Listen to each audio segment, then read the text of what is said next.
Hey guys, welcome back. This is Snazzy, our all-time favorite. Today we are gonna see what if Goku was Cyborg Part 2. So let's move on to the video. It was hard to believe, but we were coming close to the end of our 12 months within the Room of Time and Spirit. In a matter of weeks 18 and I would be out of the chamber, and I at least would never return. The year had not been wasted, as aside from becoming a lot stronger and very much faster, my relationship with 18 had continued to grow and the two of us had gotten closer every day. At this point I wasn't really sure how much of a better fighter I could turn into, even in these plays, but I was still motivated to push myself further, as there was that upcoming tournament which after some debate we had both decided to enter. 18 hadn't wanted to enter as she didn't think she had a chance of winning, however I had talked her into it as we needed the prize money to live on, and unless we ended up facing each other, it was worth both of us entering, as that only increased our chances of getting the cash. You know, I'll bet this is great for our relationship, 18 said as I dodged her attempts to hit me. We can take out all of our anger and frustrations without hurting each other. That seemed like woman logic to me, as in my view couples shouldn't solve their issues with each other with any sort of violence. Maybe it was all I said on the subject. I figured that couple needed to talk in order to work out their problems, but if this worked for her then I was fine with it. For me this was a simple sparring session, which was basically just 18 attacking me, and while I tried not to get hit. Okay, I take it back, 18 then said as her kicks whizzed past my head. It's not very satisfying, because I can even hit you. It wasn't her fault. I was in my perfect form, and even before that I had been faster than her. Would it make you feel better if I let you hit me? I inquired. I could slow down a little. My kind offer was not taken very well. Are you saying that you're better than me? She asked back. That I am not good enough for you? I was not going to answer that question as there was no right way to do it. Well, I've got some news for you, Buster. 18 then told me I've been watching you train for months and I've picked up one of your tricks. I tried to hide my amusement, but I failed. I couldn't help smirking. Oh really now? I said while still grinning like an idiot. Show me your full power, maybe then you might give me a challenge. Then I got the horrible feeling in the pit of my not-existent stomach. Sometimes you can be such a jerk, she replied. I was a lot more arrogant than I had used to be, however given the power I had it was somewhat understandable. That may be, but I am your jerk and you're stuck with me, I reminded her, and since we're cyborgs that could be for a long time. She was programmed to want me, and once I had upgraded by fusing with Android 16, I'd wanted her as well. Maybe it was easier for me to ignore those feelings than it was for her, but I'd long since stopped resisting. Which was wise, because while 18 and I weren't immortal, we had been built to last. Our power sources were supposed to have unlimited charge and we able to repair ourselves as well, so as long as we weren't totally destroyed, we would simply keep going. Are we going to finish this fight or just stand around talking? Was my next question, because I so want to see what you've got. At first 18 didn't do anything but give me one of those half smiles of hers, so I was completely surprised when she made her move. Heiken! She shouted out. I raised an eyebrow as 18 seconds aura turned to the color of blood. How did you? I would have been able to ask my question if not for the fact that a fist was suddenly flying right for my face. I wasn't able to dodge it, but thankfully I had a shield. Surprised? My girlfriend inquired. I smiled as I was proud of her for learning to do that by herself. Don't worry. I am prepared, I promised 18. After all, I could also perform the Kakarot and I could take it all the way up to X5, so I wasn't worried. Okay then, here I come. 18 said. She was on me less than a second, her punches and kicks came at me with incredible strength and agility, but still I was able to block or dodge everything, it just more effort. Also it helped that my fellow cyborg wasn't yet used to this level of power. This got her very frustrated, so I wasn't surprised when 18 jumped back and sent several energy blasts right at me. I just teleported out of the way before anything hit me. Damn it. Where'd he go? I heard 18 softly whisper. Just by looking at her I could tell that she was searching for me with every sense she had. Only like most people she hadn't thought to look up. Where the hell is he? 18 then asked herself. I couldn't help but give an answer. Look up, I instructed. 18 did, and then she tried to blast me again. However, this attack was also defeated by my shield. Hide me fair, my girlfriend demanded, or are you scared? Gravity was about 30 times normal in this part of the chamber, so she couldn't fly, and even I was having trouble simply levitating. It didn't usually take this much effort. I think I'll stay up here, I said. Once long ago being up this high would have had bothered me, but now things were much different. If you come down here and beat me in a fair fight, then I'll you do me in the ass, 18 offered with a glint in her eye, but if I win then you have do something romantic for me. This was very tempting as I was so an ass guy, and since cyborgs were tough and we didn't eat, there were no health issues to stop me from pounding her backside all night long. That means no shield and no teleporting 18 dictated. Those limitations would make things harder for me, but defeating her wasn't impossible. Okay babes, if that's what you really want, I said as I slowly lowered myself to the ground, but fair warning, I am not going to go easy on you. That seemed to please her for some reason, and a second later I found out why she was so happy. She'd been keeping something in reverse. Taken X2. Now I was in trouble. Line break. While ID won the intense sparring match with 18, it had been a tough fight, and even though I healed rapidly thanks to my alien DNA, ID still been sore all over after the fight, so ID headed for a shower. Then ID changed into a black kung fu outfit ID found in the back of the closet. It fit me very well and was rather comfy. Well, you look nice, I said to 18 when I entered the bedroom. She was standing by the bed in just her bra and knickers, which was nothing new, but I could tell she had done her hair, and I could also tell that he had wanted to be complimented. This level of insight was odd for me, at least when it came to women. We need to talk was what she said in reply. I was having a hard time judging her mood, but I was pretty sure that even with the bet we had on I might not get sex if I didn't play my cards right. What would you like to talk about, sweetie? I questioned, while trying to look far more interested in speaking than I actually was. Do you have something on your mind? Under different circumstances I would have asked a woman who wanted to talk all about her day, but that wouldn't work here as she'd been alone with me for months now. However, it was a good thing as I got the sense this was one of those times when the man really needed to listen. I think we need to discuss our relationship, 18 told me, and don't call me sweetie, at least not around other people. Really, I tried to pay attention, but her boobs looked amazing. It's about where we going to live, she then said. I think we should get a house. Somewhere peaceful, away from people. That sounded like a plan. Maybe I could build a house. I felt like I capable of doing nearly anything with the body and mind I had. And we should get engaged soon, she was now saying. You can decide when, just don't keep me waiting too long, because I want to be married within the next 2 years, and weddings take a while to plan. This had gone from being a discussion to a list of demands. And I want a baby, she then added. I waited until I was sure she was finished before speaking. So do I have a say in this? I inquired. An answer wasn't too long in coming. No, she told me, but you do get me, and I am worth it. That did make it very tempting. And you get this, 18 then said while she bent over the bed. Sounded like a deal to me. I hope you're ready to get fucked, I told the cyborg, because if you want all then I want what's mine. Her reply was to shake her ass at me. She was pure evil, and she knew exactly how to make me do whatever she wanted. Sadly, I powerless to resist her as I was programmed to want her. This combined with her booty shaking, it was an overwhelming feeling. It is yours, 18 told me, if you commit. She was indeed pure evil. HHHHH. 18 screamed as I took up her offer. I resisted the urge to go easy on her as I wanted to assert myself, so I pushed the entire of my shaft inside her, only stopping when my entire length was sheathed within her arse. Oh, we are so not doing this again, she said as I pulled out a little. That made me smile. So you don't want to be a proper couple, then I teased. I couldn't see her face, but I knew she was frowning at me.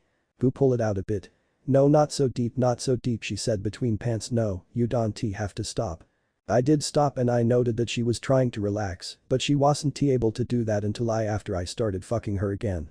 It was as different, sure it was hot in this hole, but also dry, and 18 was squirming about rather than enjoy herself. Your dick is too big. She moaned. I smiled again. You know I can just stop, I told her. Me saying that made her push her hips back. Auntie, you dare, she warned, you mine. In my view this was an odd way of proving it. Do you really want my dick in your butt that much? I asked her. Before she could answer I started to move inside her harder than before. I drew back and then thrusted forward at a changing pace until I found a rhythm that I enjoyed. It hurts a lot, but I want to make you happy. 18 then called out, you can do it again. I promise. She did keep her word, so I pleased to hear her make that vow. I love you, I told my girlfriend. The extra tightness around my cock was pushing me onward, making me want to continue thrusting with greater vigor.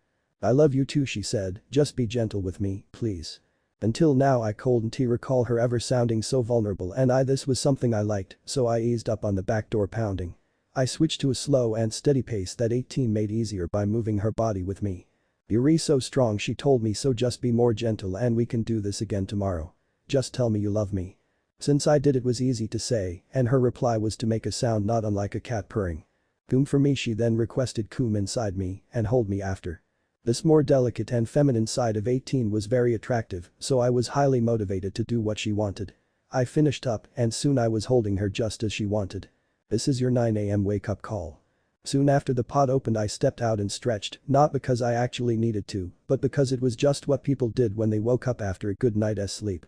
I hadn't really been asleep as 18 as I didn't switch off in that sense, however the pods we found in Jiro's sub-basement other hidden lab allowed us to enter something I like to call standby mode.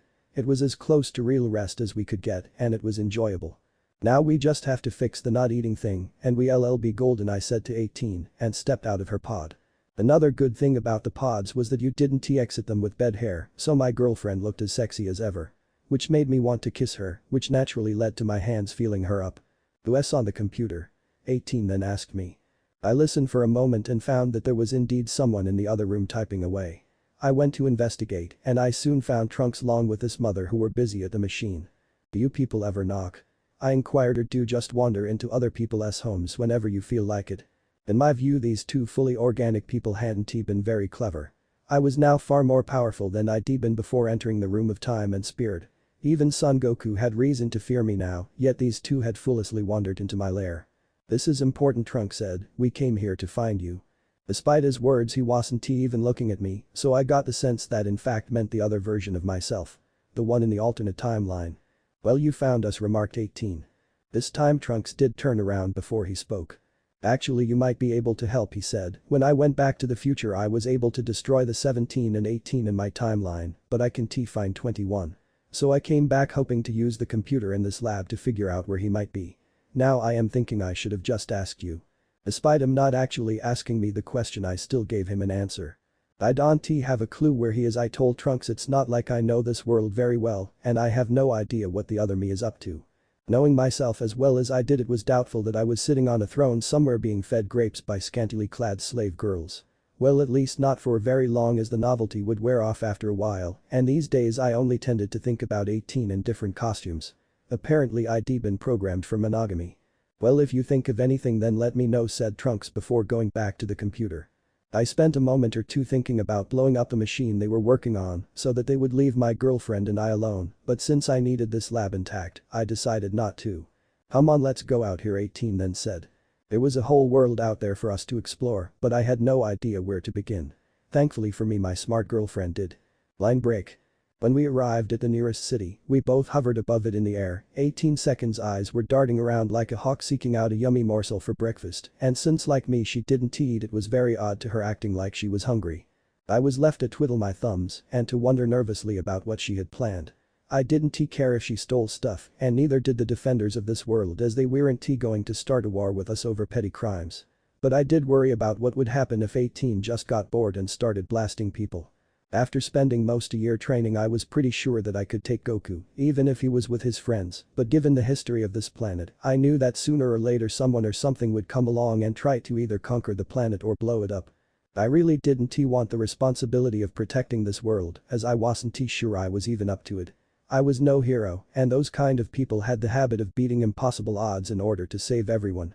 Which was another good reason why I wasn't willing to fight the Saiyan. "There's one," 18 yelled out joyfully. Before I could ask what she had seen, my girlfriend was making her way down to a building. Naturally I followed, and when I saw where she landed I relaxed. It was just a clothing store. "Why am I not surprised?" I muttered. When I caught up to my fellow Cyborg she began humming an unfamiliar song and I pointed out that the store was closed, but that didn't matter as 18 simply kicked open the door. "Lady, the store isn't open yet." An annoyed store owner yelled, "So get the hell out of my shop." At this point I figured that the manager had about 3 seconds left of life. "I beg your pardon," 18 replied with mock sweetness. My fellow Cyborg then stepped forward and broke the store's front desk in half with a single punch. "Oh. I am so sorry. Please excuse me." The man suddenly, "The store should be open by now. I was just running late." I figured that now he might actually live though this. 18 smirked and seemingly accepted the man's apology, but I knew he wasn't out of the woods when she next spoke. "Let me see what you have. If I like it, you'll live. If not," she said. 18 allowed the clerk to rush off to the storeroom, and I didn't doubt that his imagination was providing with a good idea of what my girlfriend would do if she was displeased.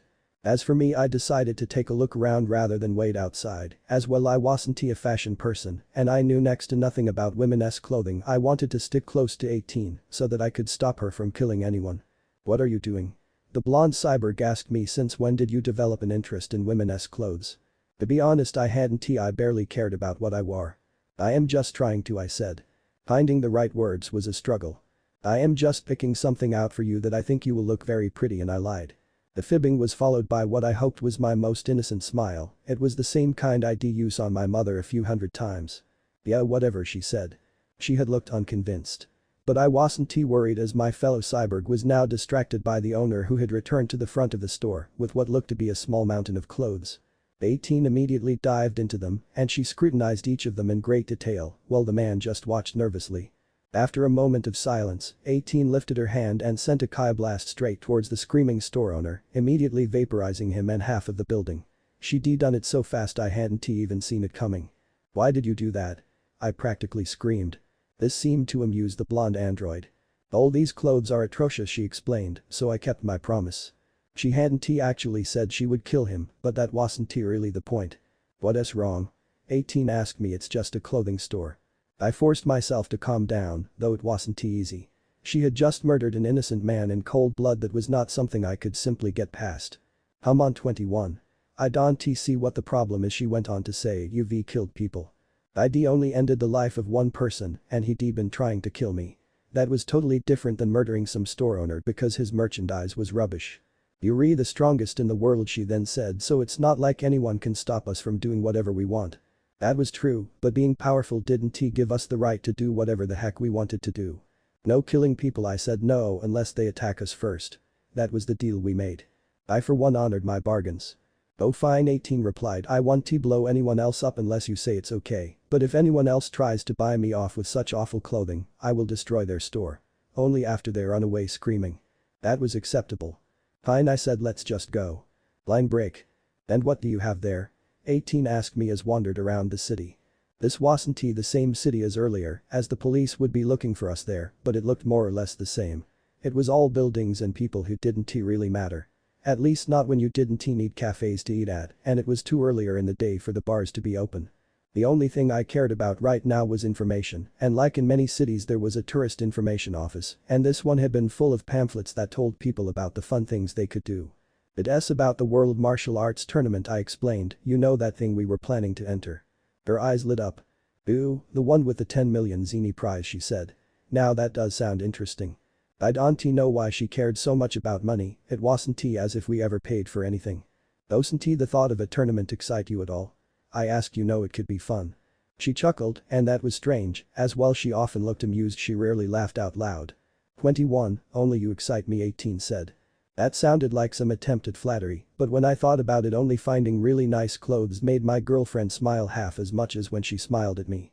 This tournament is nothing to you, she then said. There's only one person in the whole world can maybe stand up to you. So there's no contest really unless he enters too. And he only been a real concern before I'd entered the room of time and spirit. Seriously, aside from Goku, is there really anyone who can actually provide you with a real challenge? She then asked. Well, that cooler bloke had been tough, but that thing had blown up. So she was right. There was only one person who could provide a worthy challenge. Now that I understood what I could do. This tournament really would be a waste of time unless Goku and I had a match. See, now I am disappointed, I moaned. I was looking forward to kicking some ass. Sometimes it seemed that girlfriends ruined everything good in life other than sex. They at least waited until you got married to destroy that last thing. Just pointing out the obvious, she said. For the most part my competition was utterly pathetic. I figured that I would have much more fun sparring with 18 than fighting the likes of that Satan guy, but we did really need the prize money. It is really sad. 18 muttered as we moved through a crowd of human and some talking animals. I mean, just look at them. They need to learn how to fight or people like us will just walk all over them. Then I spent a moment thinking about what she had just said. I knew that while even the most powerful humans were no match for us cyborgs, however if they worked together, they could crush us easily. Yet clearly this had not happened in Trunk's timeline. I guess most people are just happy to go about their lives, I said. They're like ants, at least sometimes. When we both took the air a few moments later and I looked down and figured that folks really did look like bugs. Line break. Later in the day 18 and I went to sign up for the contest and we discovered that the hosts of the tournament were trying something a little different. Normally all the contestants would face off together to see who was more qualified and then a selected few would go off to fight in the official part of the tournament, which was still a few weeks away. This time they were using some equipment to measure a person's strength. This included breaking lots of tiles, lifting weights and even a machine that measured the force of a person's punch.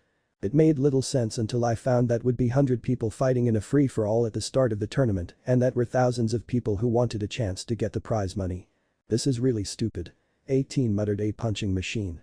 It's just ridiculous. I nodded in agreement as while I understood the need to quickly thin the weak out of the herd, so to speak, brute strength wasn't the best way to decide who get the chance to prove that they were the among greatest martial artist in the world. There were so many other things to consider: technique, speed, stamina, fighting style, ability, skill, the list went on and on. Yeah, whoever thought of this as a total.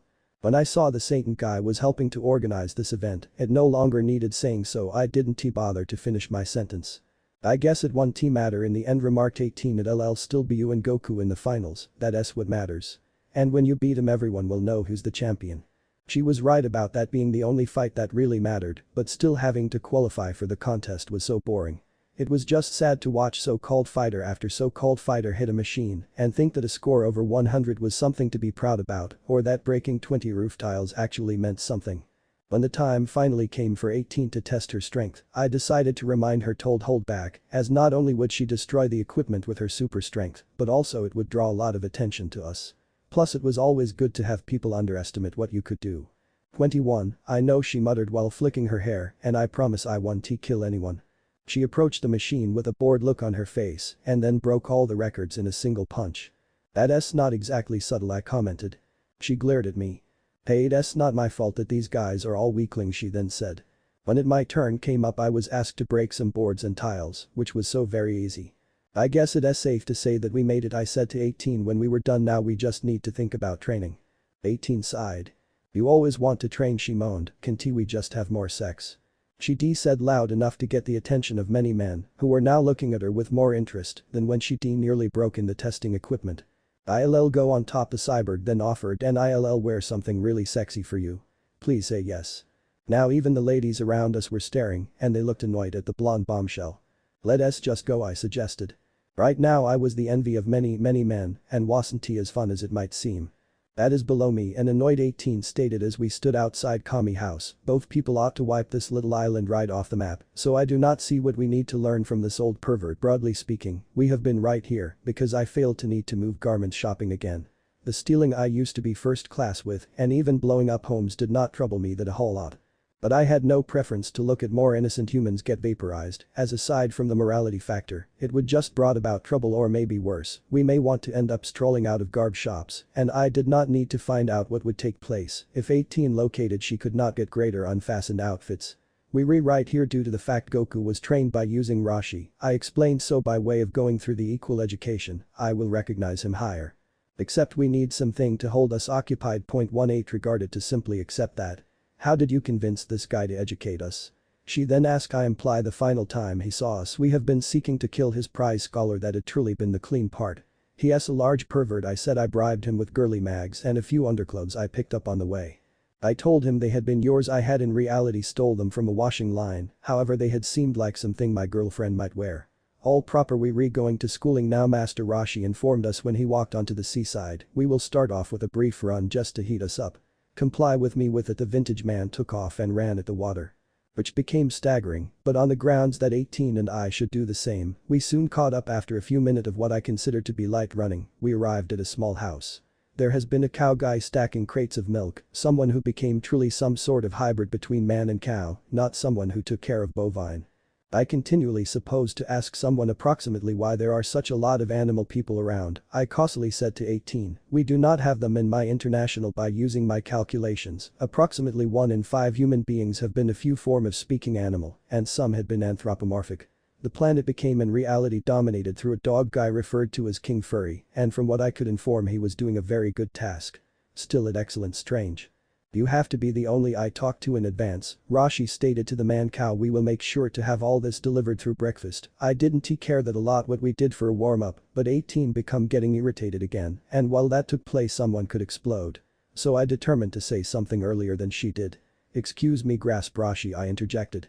What does handing over milk should do with martial arts? Which for my part became a valid query. I do not know, Rashi answered. Perhaps it has something to do with having the discipline to do what you are instructed. You have to have not shouted at us. 18 changed into going to blow something up, I simply knew it. Sweetheart, chill out, I stated, at the least until we've got had a threat to see some greater of the education. In spite of everything, Grasp Rashi is incredibly robust, at the least for a mere human. So honestly, that meant that he is aware of something approximately schooling. Luckily my female friend did now not cause any big holes inside the floor to suddenly appear. Fine, she stated before relaxing her stance, I will indulge you. For now, if she didn't have this type of nice ass, I might be tempted to kill her. We'll start out easy, Rashi then said. We'll most effective run the first 3 miles, that sounded like plenty, but I wasn't involved. Then we'll prevent by means of the farm of a pal of mine, the master introduced. I sincerely was hoping that this become like that complete wax on, wax off issue, and that we would analyze something, because if we did not, then I wouldn't prevent 18 from beating the snot out of the old man line destroy some hours later. I was relaxing on the cool grass outdoor commie residence. I wasn't tired even after the day I would had, and I was amazed with the aid of how an awful lot we'd gotten performed in under 12 hours after turning in milk. We would plowed some fields by hand, then performed a few construction paintings that were followed by way of 18 getting Chaz through a shark while swimming laps. The shark turned into lifeless, and all people who lived in commie residence changed into inside the system of turning into sushi.now. The old Grasp had said to relaxation and that we'd continue training the following day. Which might make a few feel if I had to sleep, so I would need to locate something else to occupy myself. With that was 18 got here and sat down subsequent to me. Allow us move, skinny dipping, she cautioned. That appeared like a plan, but there has been a slight hassle. Maintain on what about the sharks? I asked my lady friend. There might be more of them obtainable. She gave me a half of smile and started out to undress. If they arrive close to me, I'll address them like I did with the last one, she stated. Now we could pass swimming. Her killing extra of them was my subject. After all, I failed to need her to get all frustrated and wiping out the whole species. I am coming. I known as out. 18 grew to become and shouted something again at me. No longer yet, but ull. Line wreck. Tomorrow we did the identical thing we had before, simplest this time. The antique man had attempted to get to us, put on a 50-pound turtle shells on our backs. That idea had died when 18 had threatened to blow up the complete of commie house, and in spite of the truth that I desired to get the most out of the education as feasible, I might agreed that we wouldn't wear the shells. There wasn't tons point, surely, because the weight distinction did not suggest a good deal to us. Cyborg. We had agreed to the weighted gear, or at least I had till the clothes have been dyed. 18 had determined to go with white, and I used to be sporting black. I want Grasp pervert would virtually educate us something. 18 complained this is so waste of time as compared to the exercises we might completed in the Chamber of Time and Spirit. Rashi's education wasn't that super. However, to be fair, we might barely began, and I used to be pushed to analyze greater. If not anything else, then we'd as properly try to graduate. I stated Rashi is a Grasp martial artist, and if we finish his classes, then humans will take us greater severely at the competition subsequent month. It gives some legitimacy as nicely.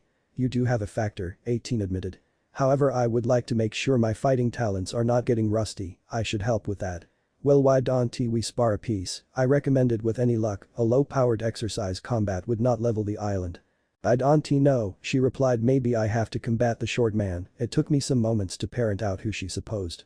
Wait, you suggest that Krillin bloke? I stated he is simplest human. You would splatter him across the panorama. 18 failed to seem to be involved, and the small guy was up for it. Apparently he became education for the contest as properly.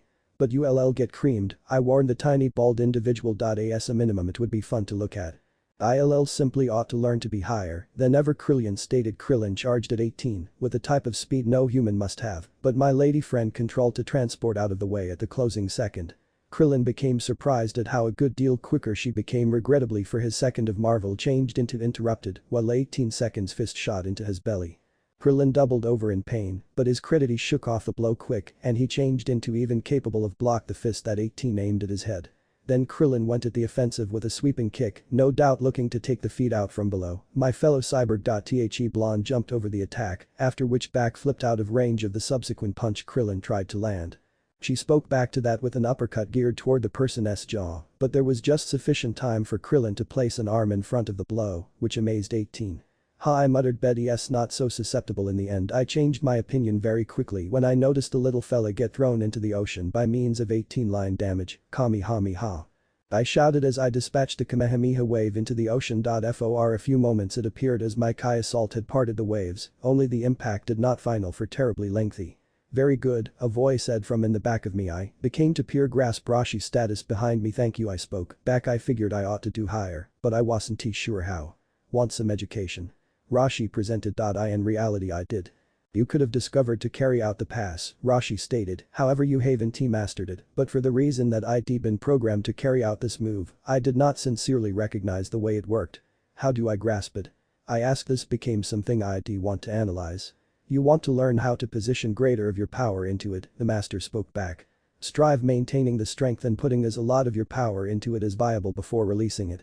That will construct your persistence faster and allow you to make more potent Kamehameha waves that made feel. Very well, I'll give it a try then, I stated.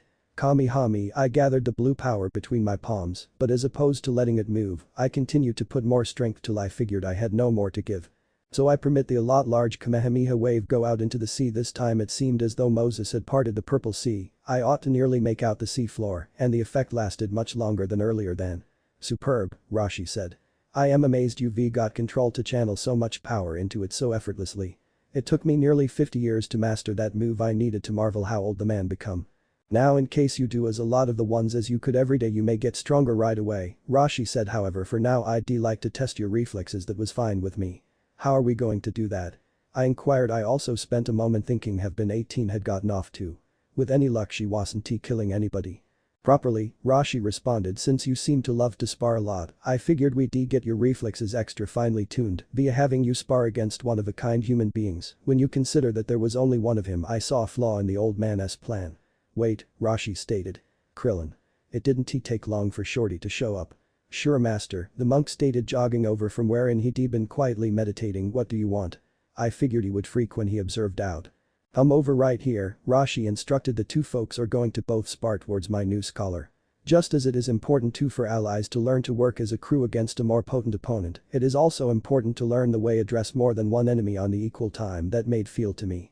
Okay, permit get began then, I stated. Until now I were absolutely comfy, however now I was transferring my body in order that I was better prepared to do struggle. Proper, Krillin said, who additionally got into a fighting stance. Let's try this. The two human beings each charged at me, throwing punches at my head. I without difficulty ducked Rashi's punch and then facet stepped Krillin's, however this did not dishearten them. The two men saved coming at me, but I persisted to block their rather well coordinated assaults without too much trouble. Excellent, the grasp stated. You are beginning to get it now. However now I am going to quit going smooth on you with that. Rashi charged along with his student. First he threw a punch at me that I controlled to damn. At the identical time Krillin got here in with a kick geared toward my stomach. However I managed to block that blow simply in time to divert a kick that could have impacted my chest. That was when I decided to move at the offensive. I came in at the back of the antique man with a left hook at Rashi's head, whilst Krillin acquired an elbow to the face for his hassle.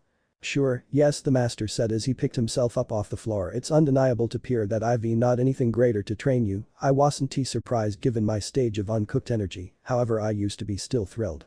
You are greater than prepared for the match in some weeks, Rashi informed me. Now if you may excuse me, I am going to lie down for a moment. With it the vintage guy collapsed to the ground.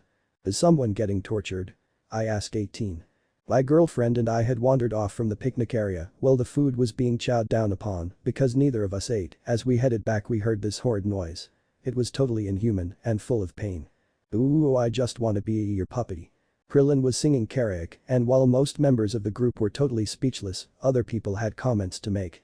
Yes, fantastic, said Bulma's mother. Fantastical painful perhaps.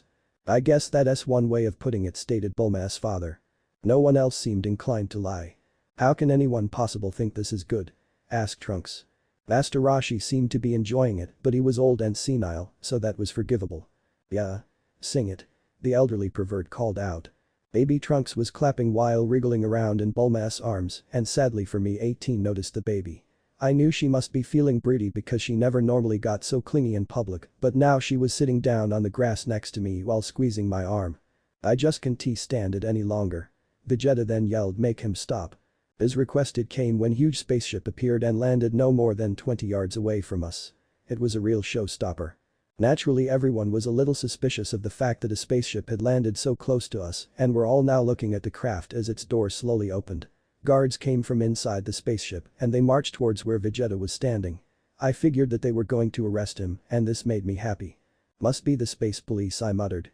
However, rather than attack the prince they all bowed to Vegeta. What's the meaning of this? The Saiyan asked. The tall man that almost looked somewhat like Vegeta walked up to Short Warrior and bowed as well. At long last the stranger said, "We found you, Prince Vegeta."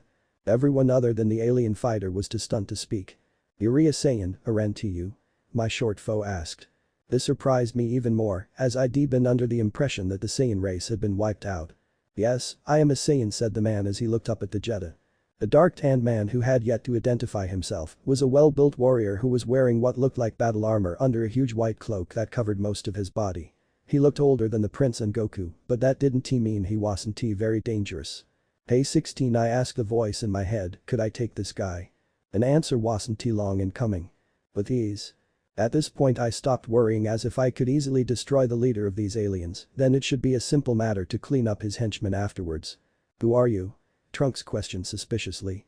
When the unnamed Saiyan stood up, I noticed something else about him. He only had one eye. "Forgive my improper greeting, Prince Trunks," the strange man answered as he gave the half-breed a short bow. "My name is Paragus." Before the purple-haired warrior could reply, someone else spoke. "I thought the Saiyans were wiped out by Frieza," Bulma said. Paragus quickly explained that he had been off-planet when his world had been blown up. "Well, are you going to tell me why you are here?" Vegeta then said. An answer wasn't long in coming. "I came here because I heard that a few remaining Saiyans managed to take refuge from Frieza here," the one-eyed man explained. Somehow I doubted that was the case. "But where did you come from?" Vegeta then inquired. Again an answer was quickly provided. I suspected that this moment had been rehearsed. After Frieza was killed, I decided to rebuild the Saiyan Empire. I took over a habitable planet and I recruited soldiers. I named it New Vegeta in honor of you and your father. That was so not what the universe needed. Having a planet named after him would just feed the princess ego. "So sire, would you be interested in seeing New Vegeta?" the old Saiyan asked. "Well, I'd already been to an alien planet, I'd not refuse an offer to see another world." "Not interested," Vegeta bluntly replied. Them saying that greatly surprised me. "But my king, this is history in the making. I am not asking you to stay on the planet for long, just having you visit for a few days would be enough," Paragus implored. "We already have a huge castle and rooms prepared for you." Now I was getting concerned. That all sounded too good to be true. "And if you wish to rule a New Vegeta, all of it will be handed over to you, servants included," the one-eyed alien then offered. It seemed as if I had misjudged the prince because I had expected him to jump at the chance to rule a planet and have slaves. "I already told you my answer," Vegeta replied in annoyance. There had to be something keeping the short warrior here on Earth, and since he didn't seem to care about his kid or Bulma, I couldn't imagine what it was. "My king, there is another reason for you to visit our new homeworld," the Saiyan then said. "It is under threat by the legendary Super Saiyan, only the true leader of our people can hope to defeat him." Since there were two Super Saiyans, if the half-breeds weren't counted, right here on Earth, I didn't see what the big deal was. "I have heard of the legend," Vegeta said, "now tell me more about him." Since I'd not heard the story, I listened closely. "He has ravaged the South Galaxy, his power is unsurpassed," Paragus explained, "but of course the Prince of all Saiyans can put an end to him and save our new world." I would have mentioned the threat first. "You have me interested, fine, I will go," Vegeta decided. I now thinking of tagging along as something just didn't seem right about this. "So father, you are going?" Trunks asked in concern. Apparently I wasn't the only one worried. "Yes, I have taken an interest in this so-called legendary Super Saiyan," Vegeta replied with a small grin. "With any luck he'd get his head kicked in and I might get to watch." "Hey, if you're going I'll go," Gohan called out excitedly. I then turned to my girlfriend. "Let's go with them," I said. "I want to see more of the universe." My fellow Cyborg was not supportive of this idea. "You don't make any decisions for me," 18 corrected coldly, "and you're supposed to be looking for somewhere for us to live, not going off into outer space every chance you get." If she didn't have such a fine ass, I'd never put with her. "Come on," I pleaded, while giving her my most charming smile. "I'll do that thing I did just before we left the time chamber." Well, I needed time to recharge a little between orgasm. That wasn't the case for 18, she could come as many times as she liked. As such, I was able to go down on my girlfriend for a very, very long time. Besides that, there really wasn't anything I could do about getting us a proper house to live in until the Bulma's father got his company to start producing mobile phones. Until then we would stay at the lab. "Fine, but I don't see the big deal about going into space," 18 replied, finally giving in. "This is so a guy thing." To be fair, it kinda was. "So Prince Trunks, will you come?" Paragus asked. But the Psy Trunks too gave in. "I guess since everyone's going, I don't really have a choice," he decided. "The more the merrier," I figured. "What are we waiting for then? Let's go," Vegeta ordered. While he only had minions for 5 minutes, he was already bossing everyone around. I found it annoying. Yes sire, right this way. Paragus replied.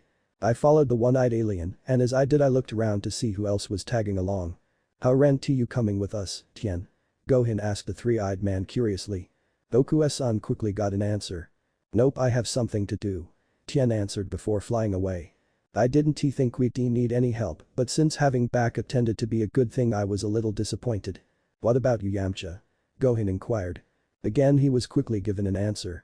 No thanks, I don't want another hole in my chest, he said. Paragus led those of us who were going towards this giant silver spaceship, and when we got inside, I took careful note of everything I could see. Pansy Krillin noted in awe. The first thing I noticed were the numerous guards that littered the ship's interior, but due to their lack of power, they would not be a threat to me, so I didn't care about them much. I also spotted the look of complete boredom on 18 Seconds' face. This is the fastest ship in the universe, Paragus said with what I figured was a forced smile. We will reach South the galaxy by the end of the day. For the life of me I couldn't understand why any galaxy would be called the South Galaxy, and at some point I might try to find out, but that would have to wait. I don't even know why I am here. Krillin sighed. Neither did I. He wasn't going to be much help against a Super Saiyan, however I figured that didn't matter really as I dealt with Vegeta when he was being all golden haired, so I doubted he'd even have to fight. I would deal with the big bad if he ever turned up and I would destroy him with ease. Line break. We have reached New Vegeta, sire. Paragus said while giving the prince a respectful bow. Vegeta grunted and walked over to the exit with his arms crossed across his chest.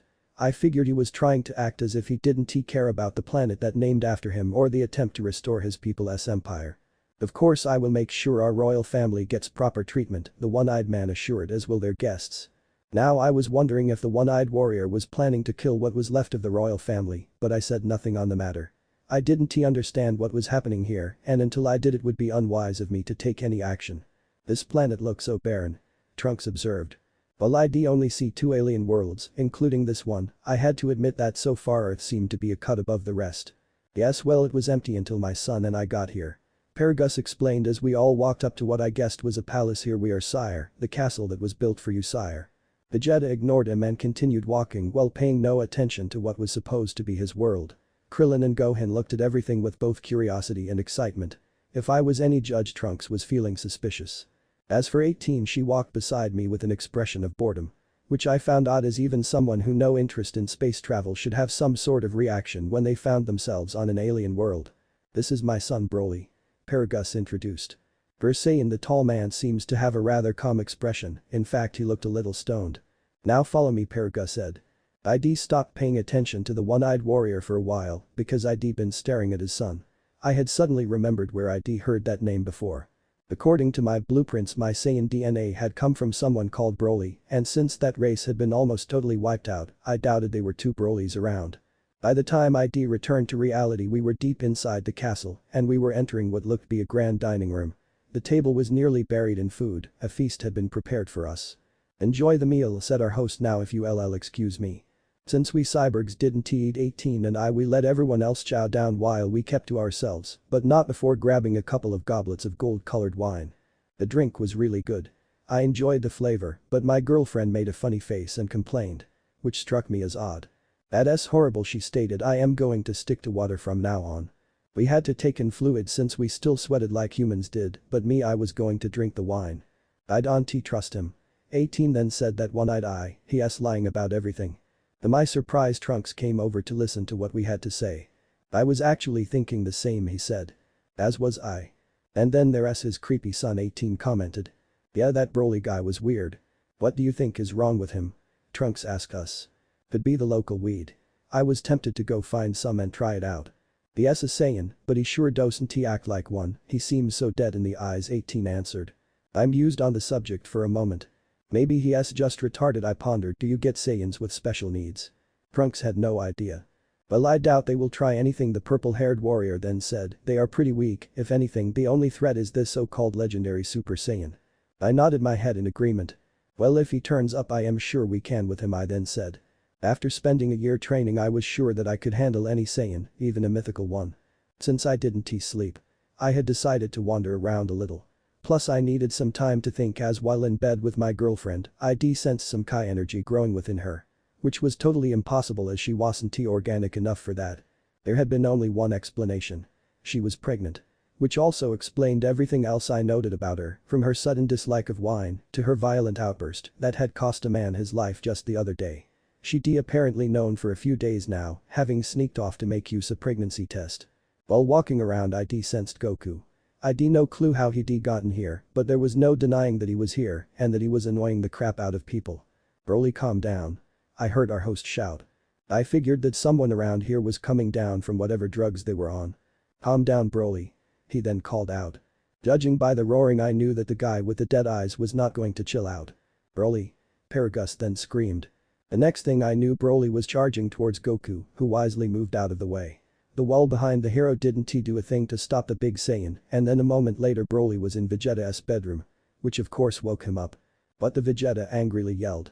The prince unleashed a massive blast energy which incinerated the crumbling room. What is the meaning of this? Vegeta demanded to know. That was when I noticed that a Super Saiyan aura enveloped Broly's body, however for some reason his hair didn't become golden. You dare interrupt me, Vegeta snarled. The prince went all super and lunged at Broly before striking the larger Saiyan hard in the face. However, the bigger alien didn't even flinch, and I spent a second wondering when Broly had hulked out. He seemed much larger now. I also figured that he was going to kill Vegeta, and that would be amusing. I also figured that Broly was in fact the legendary Super Saiyan and that he was going to kill us all. This was supported by the fact that when Goku tried to restrain Broly, the massive alien simply tossed him aside and then started laughing like a madman while declaring that he would kill us all. In an attempt to prevent this, I launched many small but deadly Kai blasts at Broly, but once again the Saiyan took no noticeable damage. Alec gun. Vegeta shouted from behind me. A huge blue beam of Kai engulfed Broly. What got into you? Vegeta wondered as he landed next to Broly's fallen form, getting ideas above your station, just like Kakarot. That turned out to be the wrong thing to say, and the Saiyan prince was soon crashing into a wall. Broly, calm down. Paragus barked with a raised hand. The son ignored his father and further powered up, then with a deep low growl, he charged to Vegeta and elbowed the troll doll in the face. Vegeta flinched at the pain, and Broly took the opportunity to continue his assault. He was not giving the Saiyan prince any time to retaliate. Even when Vegeta finally managed to get away from the onslaught, he only had half a second to breathe before Broly appeared above him and clubbed him straight down into the hard-tiled floor beneath our feet, which cracked upon impact. I then watched as Broly towered over the prince and charged a green Kai blast that would kill Vegeta.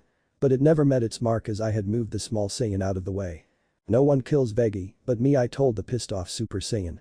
Since the Dragon Balls had already brought him back to life, if someone else killed him, then he'd stay dead. I was sure that one day the prince would want a rematch to the death, so I was biding my time until then. Kakarot, said Broly. I smiled at the big alien.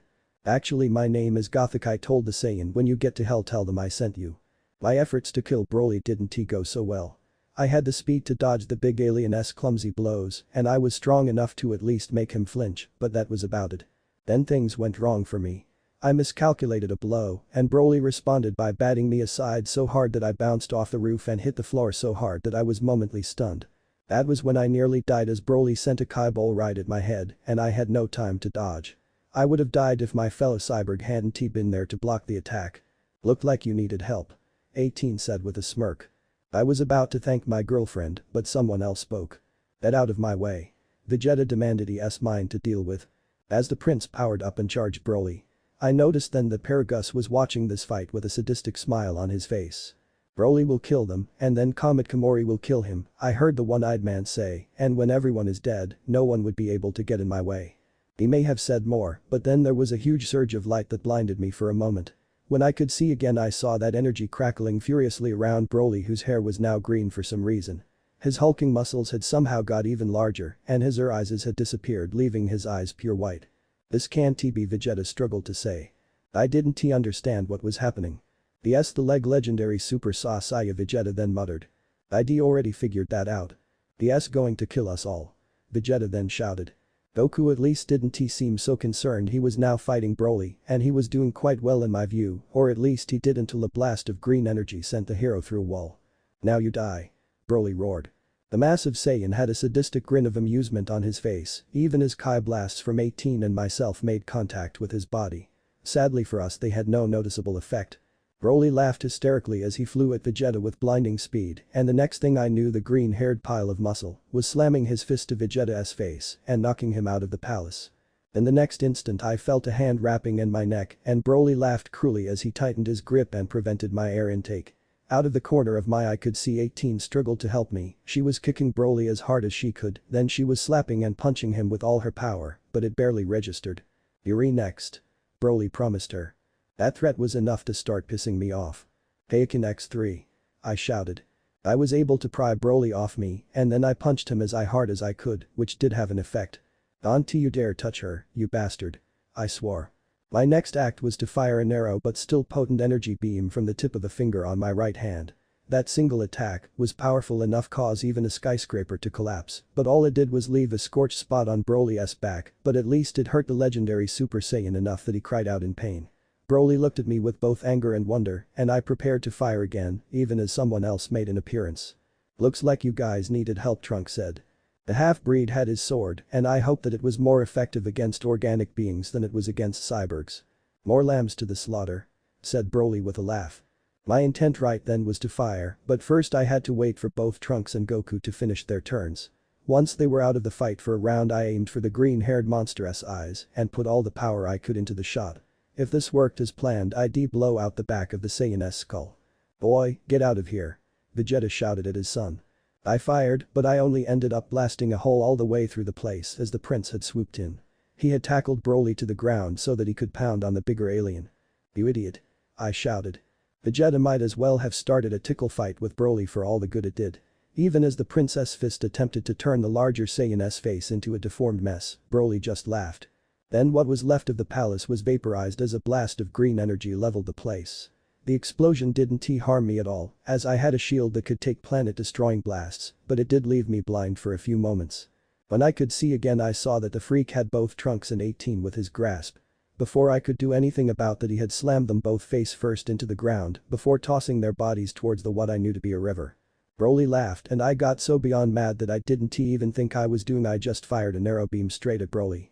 The beam made contact and the impact illuminated the night, but again all that happened was that my foe ended up with a small burn mark on his skin.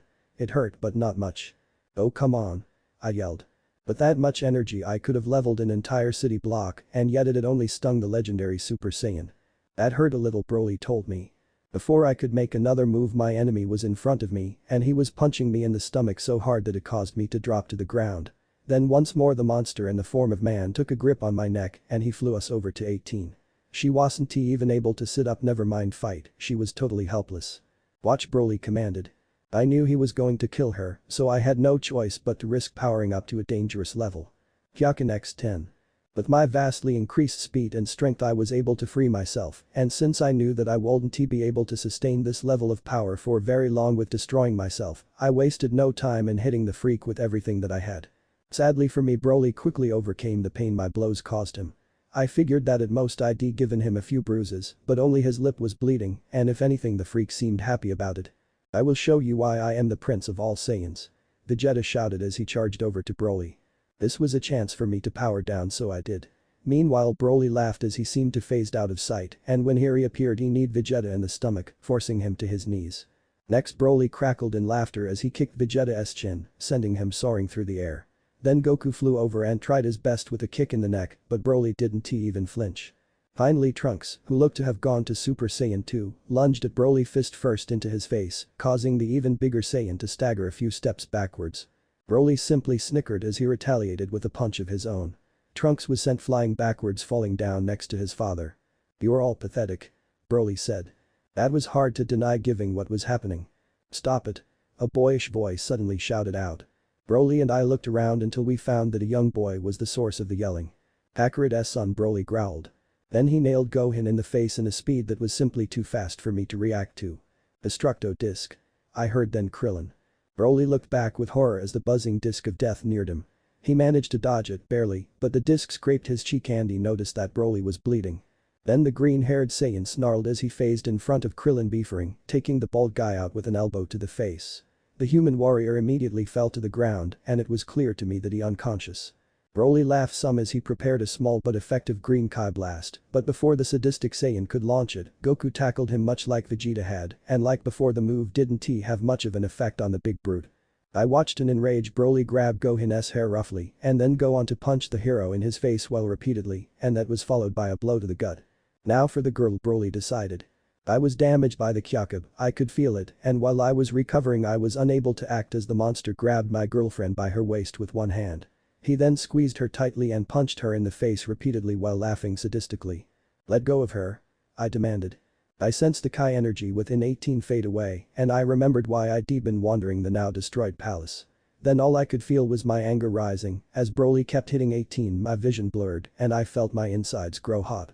A storm was starting above me, and as the first blots of lightning lit up the night sky, I lost control as I began to scream. "That hurt," Broly growled angrily until, now the whole lot were going as a substitute properly for the mythical wonderful Saiyan. He freed himself from his father's control, and he'd been having remarkable amounts of amusing crushing those weaker than him.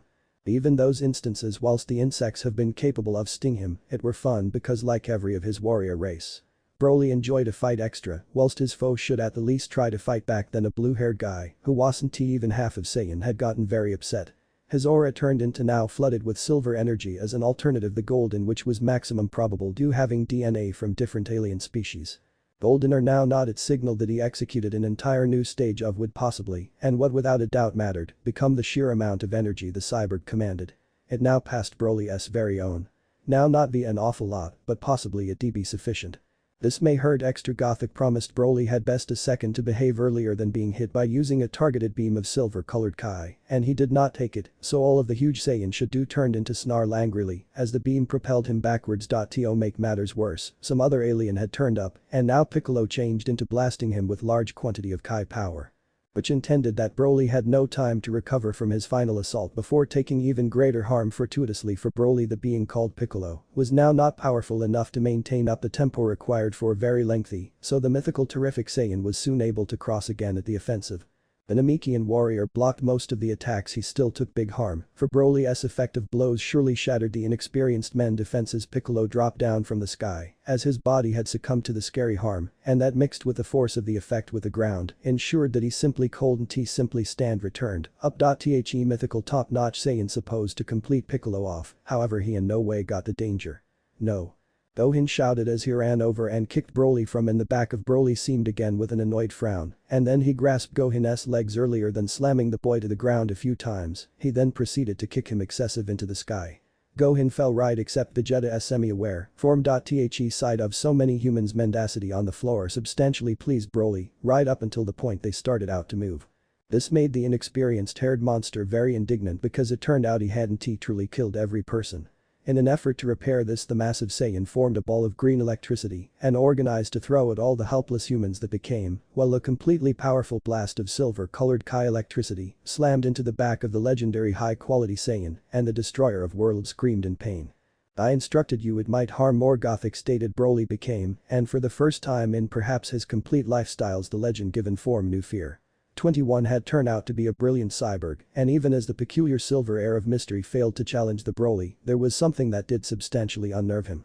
It became the eyes. They had been silver too, and have been also an expression of pure rage. Gothic and Broly then charged every different, and each of them knew that this would be the very last war.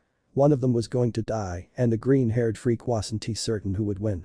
Yet this failed to imply he wasn't going to try to be the victor. Two titans of electricity crashed together and started each pushing in and try to benefit an advantage. Gothic started out to push Broly back. His strength was surging, static strength changed into taking pictures off his body, then their auras combined into one as the two warriors gave the fight the whole lot they had, but it changed into 2 tons for either deal with, and they were blown far from every other in an explosion that surpassed the force of a nuclear bomb line. Smash it was Piccolo stored every person from the blast. He had handed out enough sensu beans to get everybody on their feet, and he even risked his very own existence through going again for 18. Many miles away, the group on occasion recognized as the Z warriors stood at the brink of the cliff as 21 and Broly battled it out. "I cannot trust it, he is combating that thing all on my own." 18 stated there was not anything else she could say as she become jumble of emotions, or even if she had the will to act, her hip have been badly broken, so she turned into having problems. Certainly status. "Neither am I able to," agreed the red-haired warrior. Trunks was standing subsequent to his father, while Goku did his fine tending to Gohan's wounds. They were not bodily ones, because the bean had healed them, it turned into the emotional stress that become taking a toll. Nearly loss of life become never easy, even for those who come close to then stop extra than once, and the overwhelming power of Broly was terrifying. Dad, the boy became in a position to say. Goku urged his son to stay sitting down. Gohan, Dante speak, shop your electricity. The hero stated there may be not anything you can do. Goku believed there has been something he ought to do, and he determined then to use his most effective method. All of us get the ship, he ordered, get off this planet, it's now not going to ultimate a whole lot longer. The ongoing war became evidence of this. Already elements of the floor of the planet were crumbling into the ocean, and what little plant life there were turned into presently burning. I am now not leaving, stated Vegeta. Goku wasn't in any respect surprised, so he made no remark. Piccolo, take Gohan the hero, then stated Trunks, you are taking 18, get to the deliver and leave. Well, I am equipped. I'll teleport lower back to King Kai's planet with Vegeta, so do not worry. Approximately us. There was no further argument from everybody aside from 18, and she or he become in no form to reset line. Ruin, Gothic and Broly have been combating in midair, the floor was being shaken with every blow, and the air changed into full of lightning moves. Even the oceans were being affected. Across the globe, there have been tidal waves crashing into the coasts. Each of the soldiers were preventing with everything that they had, and each inflicting heavy damage on the alternative. 21 seconds. New shape was almost suit through Broly's mythical remarkable Saiyan electricity, they were almost identical. Alas for the green-haired alien, it wasn't going to be enough. Until he determined a manner to develop stronger, he might be worn down via the cyborg, because he had greater electricity to call upon. Broly threw a punch that Gothic dodged, and then rather than strike returned. The cyborg flew better into the air. The pure Saiyan gave no notion to methods, and surely accompanied as speedy as he may want to. Which meant whilst Gothic turned around and kicked Broly in the stomach, it came as a surprise, and every person watching could now take into account that it wasn't the difference in electricity that without a doubt mattered. What did matter was the education. Broly had usually been able to ruin his manner through any impediment with brute pressure, he never needed to combat all people who could sincerely rise up to him. Therefore he had no real preventing capabilities. So then whilst Gothic grabbed him by means of the hands and swung him into one of the tall, skinny rock outcrops, there has been nothing Broly could do to forestall him. Another flaw of Broly's became his rage, it was a supply of electricity, however it changed into also blinding him. Which he become why he commenced chasing Gothic round another time, while firing electricity blasts at him, and why he did now not realize that he turned into about to fall for another trick without caution. The amazing cyborg grew to become around and waited for the monster chasing him to capture up. Broly attempted to punch 21, and had the hit related it have carried out fundamental harm, best it never did as Gothic truly vanished. Broly looked round for a minute, after which turned into struck on the head via Gothic's boot. The cyborg had easy teleported above the legendary high-quality Saiyan, after which had kicked him so difficult the blow had knocked Broly to the floor. That became for 18, the cyborg said. Broly became harm, however he changed into no longer yet out of the fight. Gothic! Yelled Broly. The electricity blast that turned into dispatch the cyborg's way was enough to demolish an entire city, but it had no impact because the brilliant cyborg changed into capable of absorb all the power. It wasn't smooth, and till it was carried out no one changed into even certain that it occurred. 21 then vanished and seemed in the front of Broly quicker than everybody may want to follow, and he had not even used immediate transmission. Gothic then gave Broly an effective punch to the gut, and he followed that with a blow to the aspect of the head. At this factor Broly were given even extra angry, and he tackled Gothic and flung the cyborg into the air.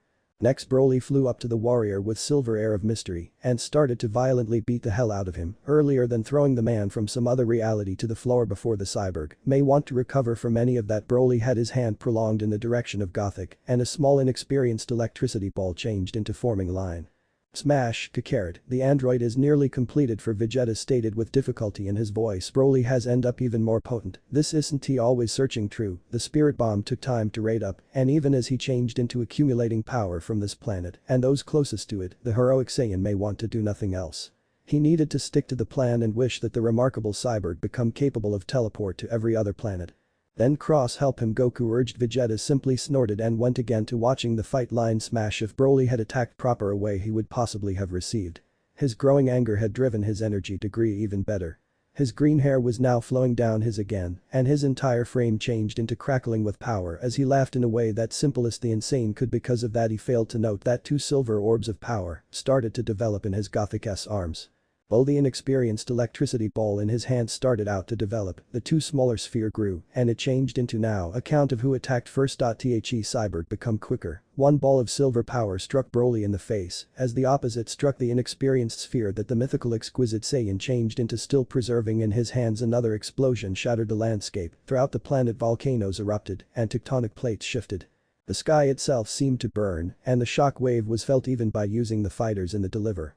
Fortuitously for them, they were nevertheless able to take off through all of it. Broly laughed as he expressed his malevolent pleasure, and it wasn't till the smoke cleared did he forestall. Sensing that something was wrong, the mythical extraordinary Saiyan appeared right down to see that his enemy had survived. Wait a shield, and then Broly noticed that he had now not been so lucky. The whole lot below the elbow of his proper arm turned into now not there. The hand that had been retaining a sphere of green-colored Kai power was clearly long past. The stump wasn't even bleeding. This became very awful for Broly, and what made it even worse became the reality that Gothic healed in reality rapid. He had battery that might as nicely be endless in rate, and with that energy he turned into able to hold on fighting long after, and fully organic being may want to positive. He had misplaced his outstanding cyborg nation, however Broly had also powered down. His hair become its regular shade, and his eyes had been not swimming pools of soulless white, they have been complete of fear, then they have been full of terror, as 21 leapt ahead and started out to beat Broly to dying in a manner that become both slow and extraordinarily painful. This will have carried on for a while, only the cyborg stopped when finally he observed the large ball of white energy in the sky. It was shifting right towards Broly and Gothic. Oh crap, 21 muttered. Broly would possibly have lived long sufficient for his body to be destroyed through the spirit bomb, if not for the truth that Gothic took a moment to snap his neck. It become a brief manner to die, and it added the reign of destruction caused by the mythical splendid Saiyan to an end in an unmarried moment. A few heartbeats later, the spirit bomb went off, and within seconds the planet, which had already been falling aside, shattered into a million pieces. Soon there would be an asteroid belt where a global have been. Many times while alive, ID attempted to imagine what the afterlife could be like. ID envisioned the horrors of hell, and I had visualized the joys of heaven, but never had I pictured myself exercising after I was dead, yet this was exactly what I was doing. I walk a lonely road, only one that I have ever known. Don't know where it goes, but it's home to me, and I walk alone. I walk this empty street in the boulevard of broken dreams where the city sleeps, and I am the only one, and I walk alone. Currently I walking along Snake Way while singing. It was a road that I had been directed down by King Yama, who had told me to go down this path in order to get to King Kaia's planet. I had no clue how there could be a planet at the end of this road, but since I was dead, I had nothing better to do than go find out. Traversing Snake Way had no been my idea. The weird guy in the cloak, the one who had been working with Dr. Jiro when turning me into a cyborg, had made some arrangements on behalf. Not that ID wanted the guy to, but ID still been a state of shock at the time, so ID not been able to do anything about it. Apparently in slightly less than a year the Dragon Balls on Earth would be used in order to bring me back to life. Which in my view made the whole death thing seem far less important than it really should be. Also ID learned that the set on Namek were ready to grant wishes, but they were being used to undo at least some of the damage caused by Broly in the South Galaxy. I would have been mad about being made to wait, if not for the fact that the insane Saiyan had destroyed so many planets. My life, while important to me, didn't mean much when entire races had been wiped out. Plus it was a good thing for Goku that I was going to be back anytime soon, as that idiot had been the one to kill me.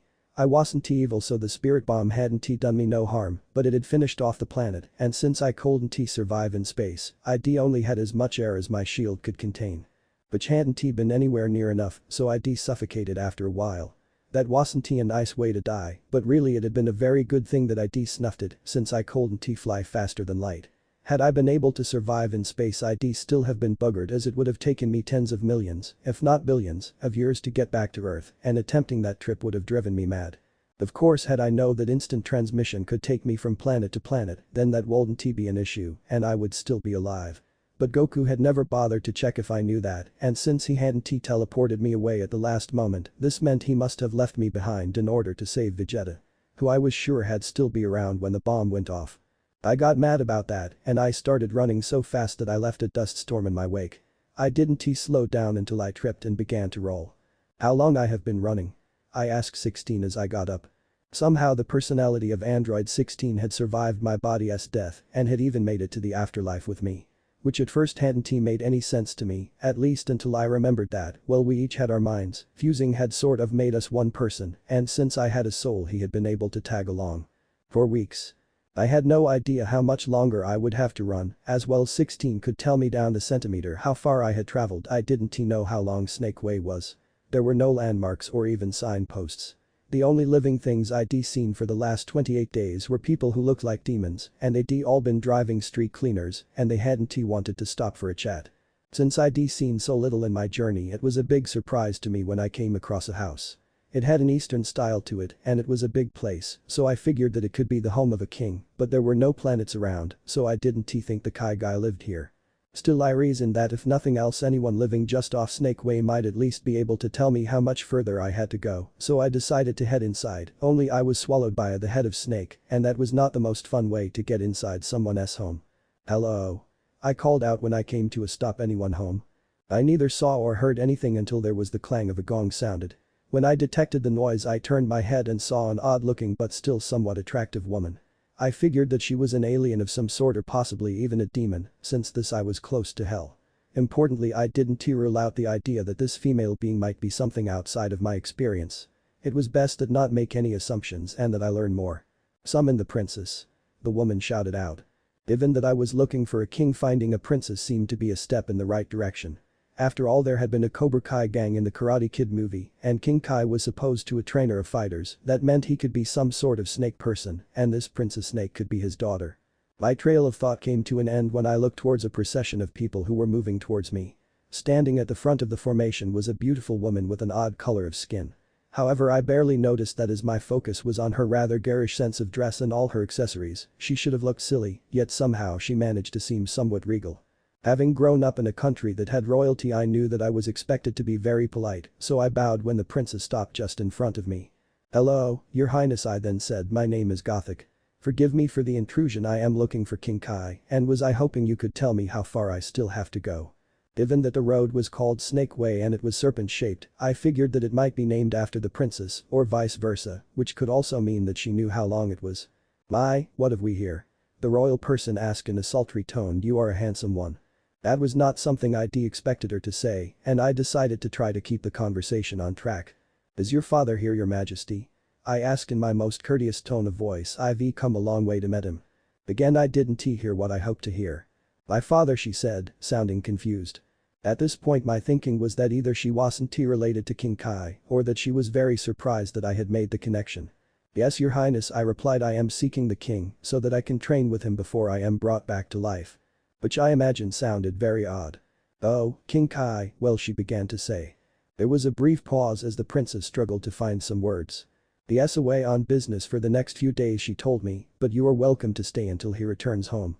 I knew she was lying. King Kai was supposed to be on his planet. Well, he might visit a daughter or even just a neighbor, he would not live here, so I became suspicious.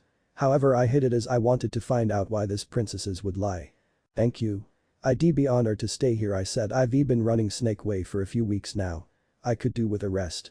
That was also a lie, as I didn't need to rest. I could run forever if I wished, but this farce was starting to amuse me, and I did want to find out what this princess had planned. Despite her being a serpent, I didn't assume she was evil, as the idea that snakes were bad was a Western idea, and this place seemed Eastern, yet that didn't mean she wasn't evil, and I wanted to find out the truth. "That's great news," said one of the servants remarked.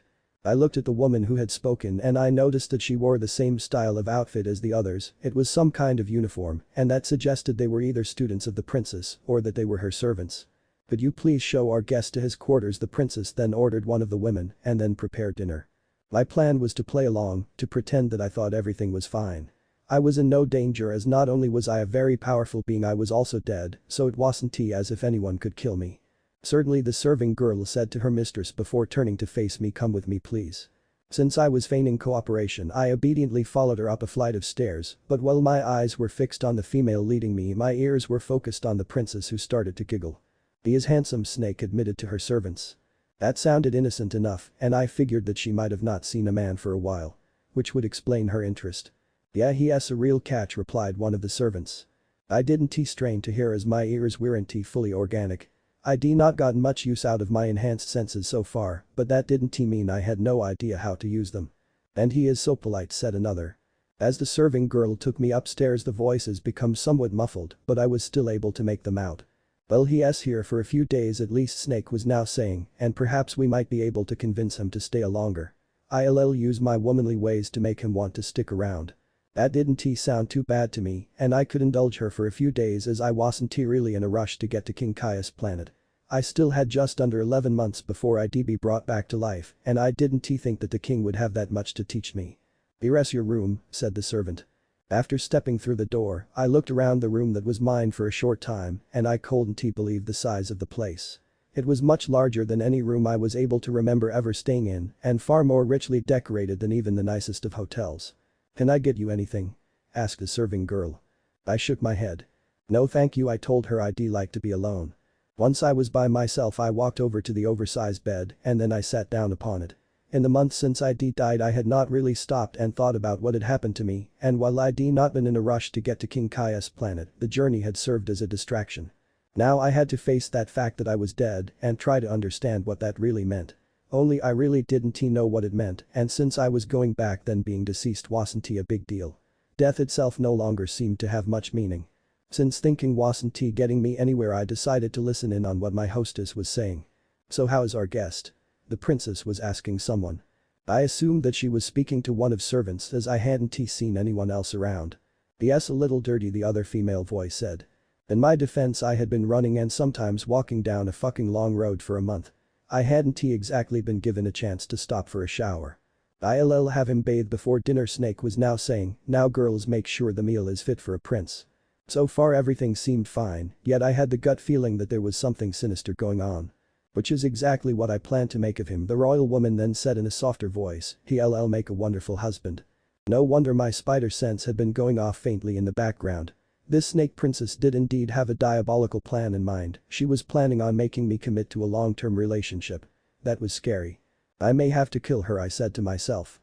Which would be a shame as well she was a somewhat funny looking, she did have some sexual charisma, and now that I was dead I was single again, so I rather fancied a one-night stand. "Might as well have a bath first," I muttered. I was in danger, so I didn't worry about the snake princess. If I wanted to leave there was nothing she could do about it. I felt somewhat awkward while bathing in the hot springs because I knew that the princess was watching me get cleaned up. She was hidden from sight but not from my other senses. Not only could I hear her breathing but her Kai was giving her away. Before ID died I had not been so good at sensing people, but I didn't think it was my death that had awakened these talents. I figured that going all super cyborg had elevated me not in power, but in other ways. I was sure that over time I'd come to understand fully what this change meant. "Did you want to join me, Your Highness?" I called out. The princess tried to hide her face as she stepped out from behind the boulder, however I could see that her cheeks had turned bright red. "No, it wouldn't be proper," she insisted. "I just came to tell you that dinner is ready." Given that she'd been watching for at least a quarter of an hour, I figured dinner would be getting cold by now. Not that it mattered to me as I didn't even eat. "You waited 15 minutes to tell me that there's food waiting for me?" I asked. My voice hadn't been judgmental, but I could tell that Snake was embarrassed, or at least that she was good at faking it. "Forgive me," she apologized. "I was distracted by the sky. It's a lovely evening, isn't it?" I'd traveled Snake Way for a month and never once had it gone dark. So that meant the sky here was illusion or I was in fact in somewhere else. A place that had night and day, like say a planet. I've missed the stars, I admitted. Although for understandable reasons I had gone off space travel. "Oh yes, there was something else," the princess then told me. She placed a small package on the ground near the towels that had been kindly provided for me. "I brought you some new clothes, I hope they fit," Snake said. But that the princess scampered off and after checking that she was actually gone, I stepped out of the hot spring and dried myself off. Then I opened up the package and I took out the clothes. "Yes, I have to dress up for dinner," I remarked.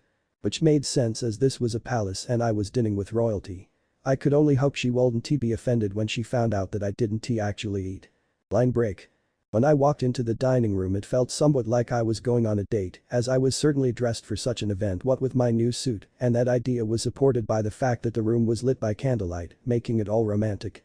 Also I noted that there were only 2 chairs at the table and one was already being occupied by the princess. Apparently this was actually an intimate dinner for 2 and therefore a date. "Commitment alert," I whispered. I'd just gotten out a long-term relationship, so while having a quick fling did appeal to me, I didn't really want to get a new girlfriend, especially when 18 might be waiting for me to come back to her. Given what Broly had done I wasn't sure if I could just carry on with 18 where we had left off, but I hadn't ruled it out either. It wasn't really confusing to the person in a relationship who had died. When it was the other way around a person would mourn and then move on when they were ready. However when you were the one who had died it was more complex. The fact that I was going to come back to life made it even worse. I was single and therefore free to do as I wished, but now that I was actually trying to move on with my afterlife, it felt a little wrong. "Good evening, Your Highness," I said more loudly. Snake gestured with her hand for me to come and sit down, which I did. The princess then clapped her hands twice and a large meal was brought out by the serving girls. Maybe I should have mentioned this sooner, I start to say. The smell of the food made my stomach rumble, and that nearly made me jump of my chair, as that was a sound I'd not heard for over a year. My only theory about this was that the rules that governed reality were different here, and that allowed me to feel hunger and to eat even thought when I'd died, I'd not had a stomach. Mentioned what? Asked the princess. I quickly came up with a lie. But I don't have great table manners, I said. Which wasn't true as I did, but I doubted they'd be up to royal standards so it would be believable. Still I did my best to eat like a gentleman, and that was hard because I hadn't eaten for so long. Every fiber of my being wanted to devour this massive meal as quickly as I could. Well, I think you are well-mannered, she complimented, unlike the oaf who was my last guest. I was under the impression that not many people traveled along Snake Way, so I wondered who had been her last visitor. Well, I am very grateful for your hospitality, I said. She might have an evil plan brewing, but aside from that, so far she had been a wonderful hostess. You're such a polite young man, praised Princess Snake. To my surprise, I found that I was not only feeling warm but also that I was blushing. Which was odd because ever since I had become a cyborg, the only person who'd been able to fluster me like this was 18, and she'd been programmed to do it. So what is King Kai like? I asked. I felt that a change in subject would be wise at this point. Well, he said, the princess stuttered before organizing her words. We've never been close as he spends so much time at work. I imagined that ruling a planet kept a man busy. Oh, I see, I replied. I would have said more, only it was getting really warm and I was starting to feel sleepy, which was impossible since I didn't sleep. At least not like a human did. Your journey must have worn you out, the princess was now saying. I think you should retire early. We can talk more in the morning. I wanted to resist, but I couldn't. It was as if all the sleep I'd missed out had been kept behind a dam and now it was crashing down. Need to, I muttered. The last thing I did was crash face first into some food, and while I tried to get up again I just couldn't move. Line break. When I woke up I had no idea how much time had passed, but I did know that I was okay as I was lying fully clothed on the bed in the room one of the princess's serving girls had shown me to. I got up and patted myself down to make sure that nothing was missing, and then hundreds of images passed through my head as I recalled parts of the dreams I'd had. Some of the images made sense as they were just scenes from my past, and it was mostly the bad stuff as well as some stuff about 18. Which was all fine as dreams were the mind's way of processing a person's experiences, but what wasn't okay was that I had seen many things that didn't make sense. Some of the most intense imagines were about Vegeta being a dick, a big pink baby man killing people, a cat man destroying the earth, and some golden alien also destroying the earth. It was like a highlight reel of some really nasty things that hadn't happened yet, or maybe they were warnings. If that was what they were, then I knew that I had to become as strong as possible, because some really bad stuff was going to happen and I had to be there to help stop it. 16, I said. Are you there, buddy? I asked. Thankfully he was. Affirmative. I smiled and then focused my senses so that I could find out what was going on in the house. The princess hadn't harmed me, even if she had drugged the food, so I wouldn't hurt her unless she tried to stop me from leaving her home. Girls, the Princess Snake was saying, tonight our guest decides his fate. I hope that everything is prepared for the ritual. I assumed she meant a wedding. I knew that she was seeking a prince, and while it would be nice to be a royal so that I could rub it in the face of Vegeta when I got back, getting married simply wasn't possible as I had to get back to Earth. Everything will be to your liking, said one of the girls. Sadly for Snake, I won't work out. Good, I shall prepare, the princess went on to say. You girls need to make sure that Gothic is ready. Ensure that he bathes and is dressed for the ceremony. I couldn't recall telling her my name, so I had no clue how she knew it. Did she read my mind? I wondered. That was when I heard some footsteps heading my way. It sounded as if a horde was coming up here to rip me apart, but the laughter made me think that it wasn't quite that bad. Gothic, are you awake? One of them asked. I could sense the power of the serving girls, and while they were stronger than any normal human, even combined they were no threat to me. In fact, I felt stronger than ever after my nice nap. And I casually replied. Only one of the servants entered the room, the rest waited outside. We must ensure that you are prepared for tonight, she said. You will need to bathe and to dress in the best clothes we can provide. It was tempting to just walk out the front door, but I did really need to find out how far I still had to travel before I made it to King Kai's planet, and I also wanted to avoid a fight if I could. My dreams had reminded me that I'd not been worried about fighting the Super Saiyan, but then I'd ended up facing something even more powerful than myself. I didn't want to make the same mistake again, so I would handle Snake more carefully. You must look your best because King Kai will be here tonight, the servant then said. I smiled upon hearing that lie. Thank you, I'll go bathe after I eat, I said. If you could have some food prepared, I'd appreciate it. I'd missed eating so much that I was willing to risk being drugged again. I was still very foolish, sometimes it had to be the Saiyan in me. Line break. After eating and bathing, I returned to my room to find a very formal-looking outfit lying on my bed, along with a note saying that I had to be well-dressed to meet King Kai, which wasn't totally unbelievable, as people did tend to put on their Sunday best when they met royalty. While I had decided to play along with this charade, as to avoid even more violence, my patience was now being sorely tested. The suit made me feel ridiculous. I could well imagine 18 making some scathing comment about the outfit should she see it. Since I now wanted to get this all over and done with, I headed out to find Snake. Oddly, none of the servants seemed to be present within the house, so I reached out with my Kai senses in order to locate them. Following the reading I got, I reached a door and pushed it open. I was shocked at what I saw inside. The room contained a massive altar, and standing in front it was the princess, who was wearing a long white gown. She also had a big bunch of flowers in her hand. "I've been waiting for you, my husband," she said with a girlish squeal of delight. "It's time to get married." It took a lot of effort not to blast her. Line break. As I stood there, I could feel the stare of all the servants and the lustful intentions of the princess. As I approached the altar, I could sense something in the air that was energy, but it wasn't any form of Kai. "I am glad you could make it," said the princess with a smile. "I was afraid you wouldn't come." Given that I hadn't even know what room I was supposed to go to, her words seemed strange. "So is King Kai performing the ceremony?" I asked. The princess smiled. Now you're a bright young man," she replied. "You know I was lying about him being my father." Since I made no comment. Instead, I simply looked at Princess Snake and started to power up. Her face went from a sultry smile to a gasp of terror in sheer seconds. Clearly she had some ability to sense Kai energy, and now that I was preparing for a fight, mine was plain for all to see.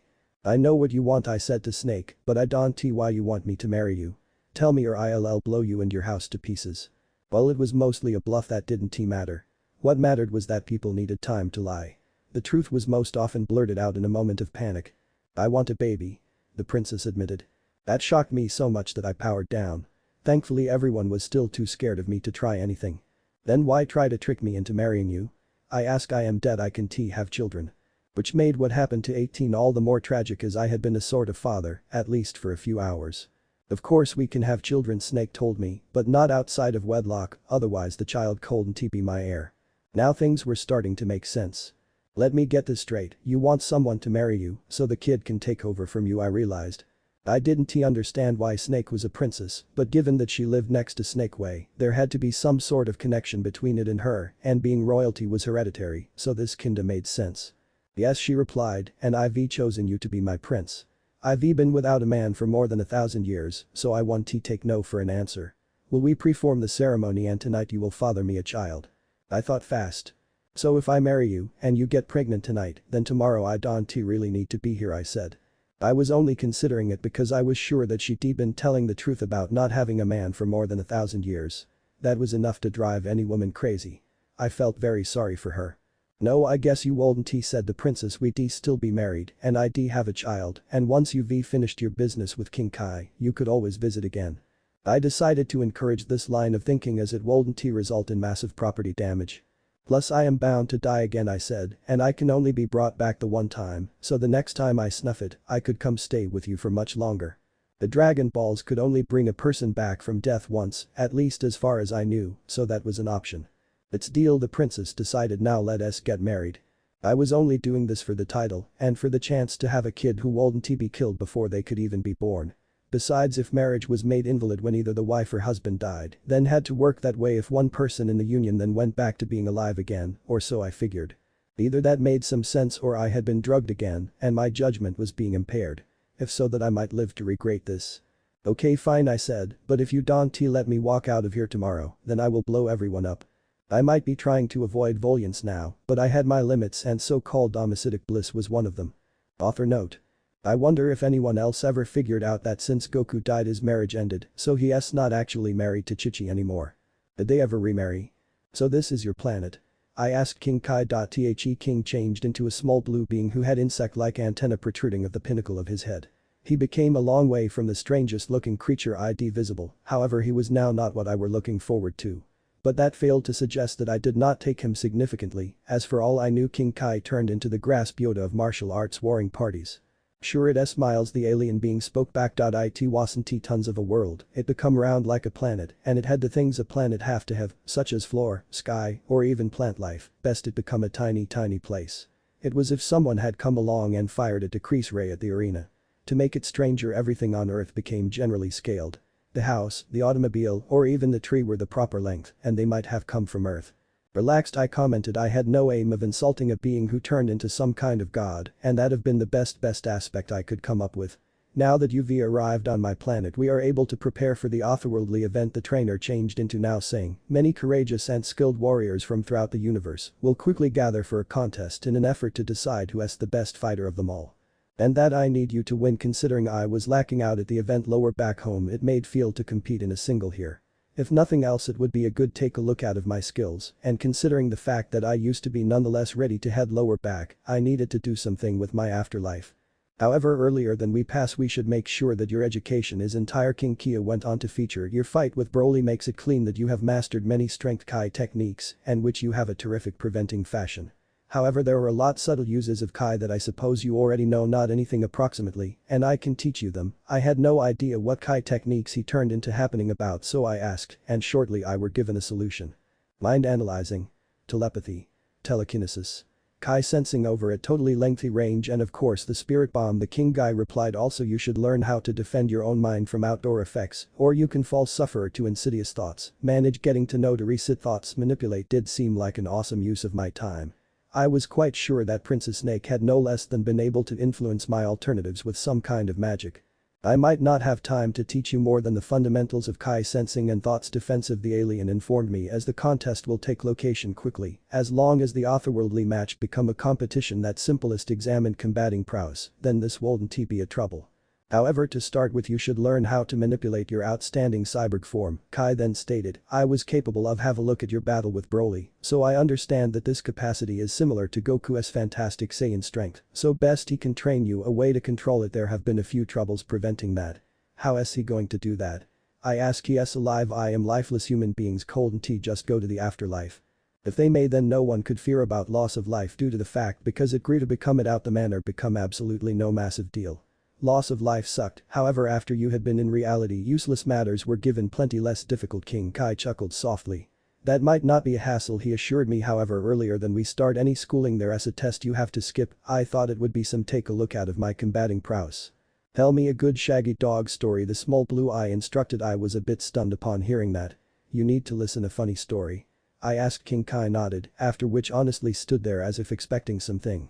Well, I am from every other truth, so I must recognize a few jokes you've in no way heard before. I stated to the guy who owned this small planet. Okay, so how about this? I used to be just about to tell King Kai what could be the funniest thing he had ever heard, well abruptly he raised his hand. I watched as the alien's antenna started to twitch. Maintain on. I am getting a call. He knowledgeable me. Due to the fact that he had no phone, I believed that his antenna allowed for a few kind of lengthy range telepathy. This made feel as talking immediately to someone's minds turned into something that he had promised to train me, consequently he had to be a grasp of such a talent. In case you want to pay attention and just place your hand on my shoulder, the king man told me. I did just that, and in my head, I heard what sounded like a person being hit by way of an irritated girl. Get again right here, Goku, that seemed like 18. No, you need to hit him like this. That voice had belonged to every other lady, and it sounded as though she had taken over hitting Goku. What the heck is going on? I requested. It wasn't the king who replied. Oh good day Gothic, is that you? For the reason that I may be heard verbally, I determined to speak. Why is 18 hitting you? I inquired. Given that the Saiyan changed into one of the few beings inside the universe who totally outclassed 18, it became unusual that she became attacking him. I just advised her approximately what happened on the give up of your combat with Broly. She s mad approximately the spirit bomb. Now matters had been beginning to make some feel. Even though not absolutely, as I was questioning why it had taken Goku this lengthy to inform all of us what had passed off. Then I instructed her what King Kai advised me about you and Princess Snake, and 18 got very disenchanted. The use of Kai's unique frying pan unexpectedly being useless failed to seem so bad. No Kai, do not give it back to her. Hey, concentrate, I need to warn approximately a few threats. I stated to Goku. I have not were given lots in the way of info, but things just as awful as Broly are going to show up sometime after I get lower back. So that you all need to prepare. Educate as tough as you can, and this is it. Bash him on top of the head. This factor I determined to allow passive King Kai's shoulder, as this wasn't getting me everywhere.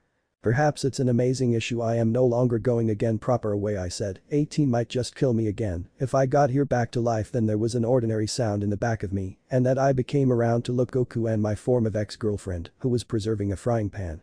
Ah excellent you rewrite here. Said overjoyed King Kai now after I am getting my joke you can began to educate, the ruler of this planet was interrupted when 18 paced towards me and hit me with the put into effect in her hand. It wasn't till the pan related with my head that I realized how lots danger I was. That hurt. I yelled. As did the comply with up blows. They triggered me so much pain that I could not attention on anything other than seeking to shield my head thankfully 16 raised my private shield and for a second I understandably thought myself to be secure. Most effective that proved not to be the case as the frying pan by some means went proper through the barrier and hit me on the head. So, I did the simplest thing I may want to do. I blocked the next blow, and even as it harmed my arm, it did purchase me enough time to backflip directly to the roof of King Kai's small but exceptional searching domestic. How the hell I began to mention I never were given to finish as something knocked me off the roof, and once I landed I saw 18 status wherein I have been. She was obvious at me, and for a moment I wondered if it became without a doubt possible to die, well you had been already useless. Can we communicate approximately this? I requested. I used to be capable of evade the following few blows, and out of the corner of my eye, I noticed King Kai watching me at the same time as stuffing his face with a popcorn. Oh this a lot better than television the blue guy said to a monkey and a grasshopper live comedy cannot be beat now I used to be getting annoyed. I was not here to be mocked. Right it truly is sufficient I determined I reached out and grabbed the cope with of the frying pan. 18 let go of it and while she did that the kitchen put in 4 suddenly expanded and weighed a lot that it dropped to the ground. I went with it and regardless of how a good deal effort I positioned into lifting the pan it would not budge. Yeah I am able to in no way raise that component either stated Goku it's some type of magic. Handiest and indignant ladies can use the frying pan of man beating that failed to prevent me from looking to throw the damn component into outer area, now not that I had any luck doing that. I am getting accept as true with you married a person else. 18 yelled now we cannot get married. You jerk she determined then to kick me inside the shin. In comparison to the mystical frying pan that attack slightly registered. Clearly you could King Kai corrected marriages here in Otherworld are a lot like the ones on the earth. If someone comes again to life, like Gothic will, then they are not married in Otherworld anymore. Similar to whilst you die on this planet your marriage there involves and give up that surely made sense to me. After the guideline till demise do us component became still an impact and loss of life right here became just any other degree of your existence, so going back a step must trade the states of your relationships. Preserve on those that imply Kai and that I are not married anymore. Goku asked King Kai. He looked alternatively disappointed by means of the concept. Which struck me as extraordinary on account that his wife indulged in home violence. Although given who he was with I could forgive her. I bet not spoke back the blue alien coming again to existence would not mean you are dedicated once more to the relationships you had been a part of while you died Goku appeared horrified. Oh Kai's no longer going to love this he said fortunately for him I had a solution. You can usually renew your vows I suggested while still looking to lift the frying pan, it is like having a second wedding. Inform her which you need to get married once more and she or he'll be satisfactory for my part, most ladies loved any occasion that gave them an excuse to wear a white dress. And Gothic isn't he always certainly married to Princess Snake besides King Kai turned into now saying the ceremony she preformed changed into supposed to allow her to empty all of a man's life force if you want to have a toddler and due to the fact Gothic remains right here, it didn't paintings and consequently he isn't married now I used to be burdened but I quickly taken care of it out. So I am nevertheless single I said that became out to be the incorrect dimension as 18 picked up the frying pan and began hitting me with again. Then simply as unexpectedly she stopped and I looked up to peer that my abusive ex-girlfriend floating in the air, even as trapped in a bubble. Okay this is enough King Kai said it has stopped being humorous and Gothic has plenty of education in advance, .18 became now not sanguine. You can get married whilst he gets lower back to earth, the blue alien become now announcing to 18 however till then I will hold him too busy to even reflect on consideration on women, it turned into fun to look the blonde cyborg sitting within the bubble fuming away due to the fact she become helpless to behave. Exceptional I agreed however no extra magic frying pans I did love her despite how mental she turned into and once I was alive again I used to be positive we ought to work things out however I used to be presently dead and to me that really meant something. Hey said 18 I am able to wait however if so much as take a look at some other girl I am able to come lower back and hit you so tough you will in no way see something again that definitely scared me as I didn't assume it seeing that she become involved about and failed to think she would pass for my eyes. Exquisite. Shouted Goku we will have a double wedding ceremony when you get again. Kai will love that, and I am sure Bulma 1T thought's paying for the whole lot. She loves parties at this factor. I used to be wondering that it changed into quality to pass that burning bridge once I were given to it. I nevertheless had more than 10 months earlier than I got wished back so I could panic later. Outstanding, stated King Kai as made the bubble pop. It will be a magical day, I am sure. Now all people who would not live here wishes to move home. Gothik has training to do. Judging through the appearance 18 gave me as Goku teleported her away, my thinking turned into that it would take approximately 10 months for her to calm down. Do I must cross returned? I requested King Kai. The blue guy shook his head. Now not if you do not need to, but if you do not, then she simply come when you with that frying pan. I used to be warned, and subsequent time I may not stop her. That became demanding. I'll simply have to find a manner to damage it. I figured although getting married might be a ways less work. It cannot be destroyed. It turned into solid in the pink warm kitchen of a powerful and scorned goddess. I used to be then advised you spot her husband dedicated adultery typically, and this substantially harm his spouse, so the heart damaged goddess poured all of her anger and unhappiness into the frying pan. Now the pan can simplest be wielded by way of a ladies who nicely, let's just say husbands and boyfriends, must behave themselves. I notion about that for a moment. So if 18 isn't mad at me she cannot use it, I reasoned. King Kai nodded. It's far a most dangerous weapon, Gothiki stated, for the sake of all guys you must not let 18 get too disappointed.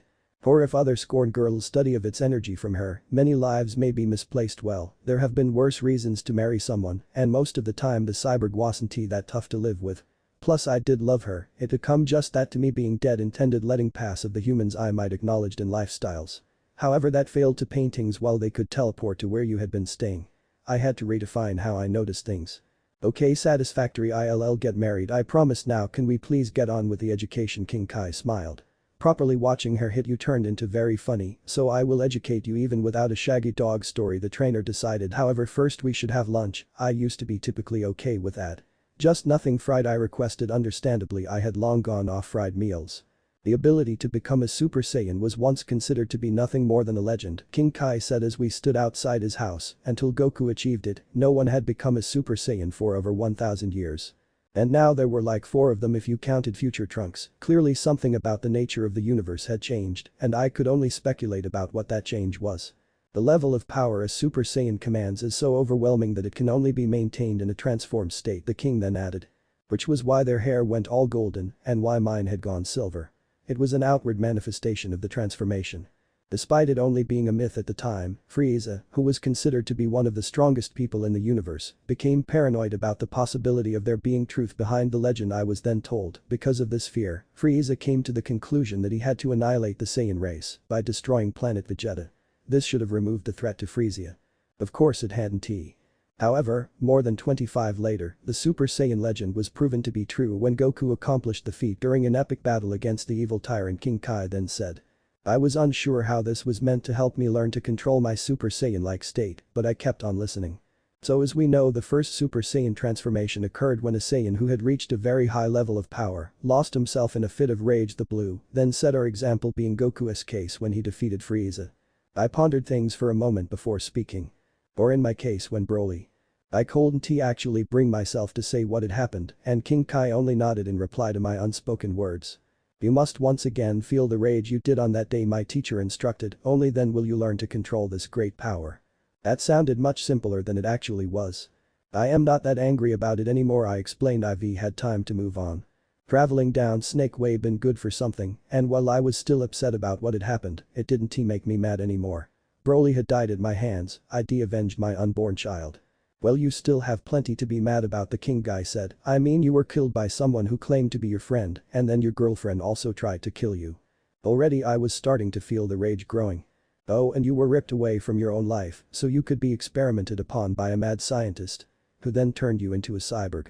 At this point I was feeling a great anger from deep inside start to make its way to surface. It was so intense that I missed out on some of what my teacher had just been saying. And then an evil snake princess tried to drain your life force.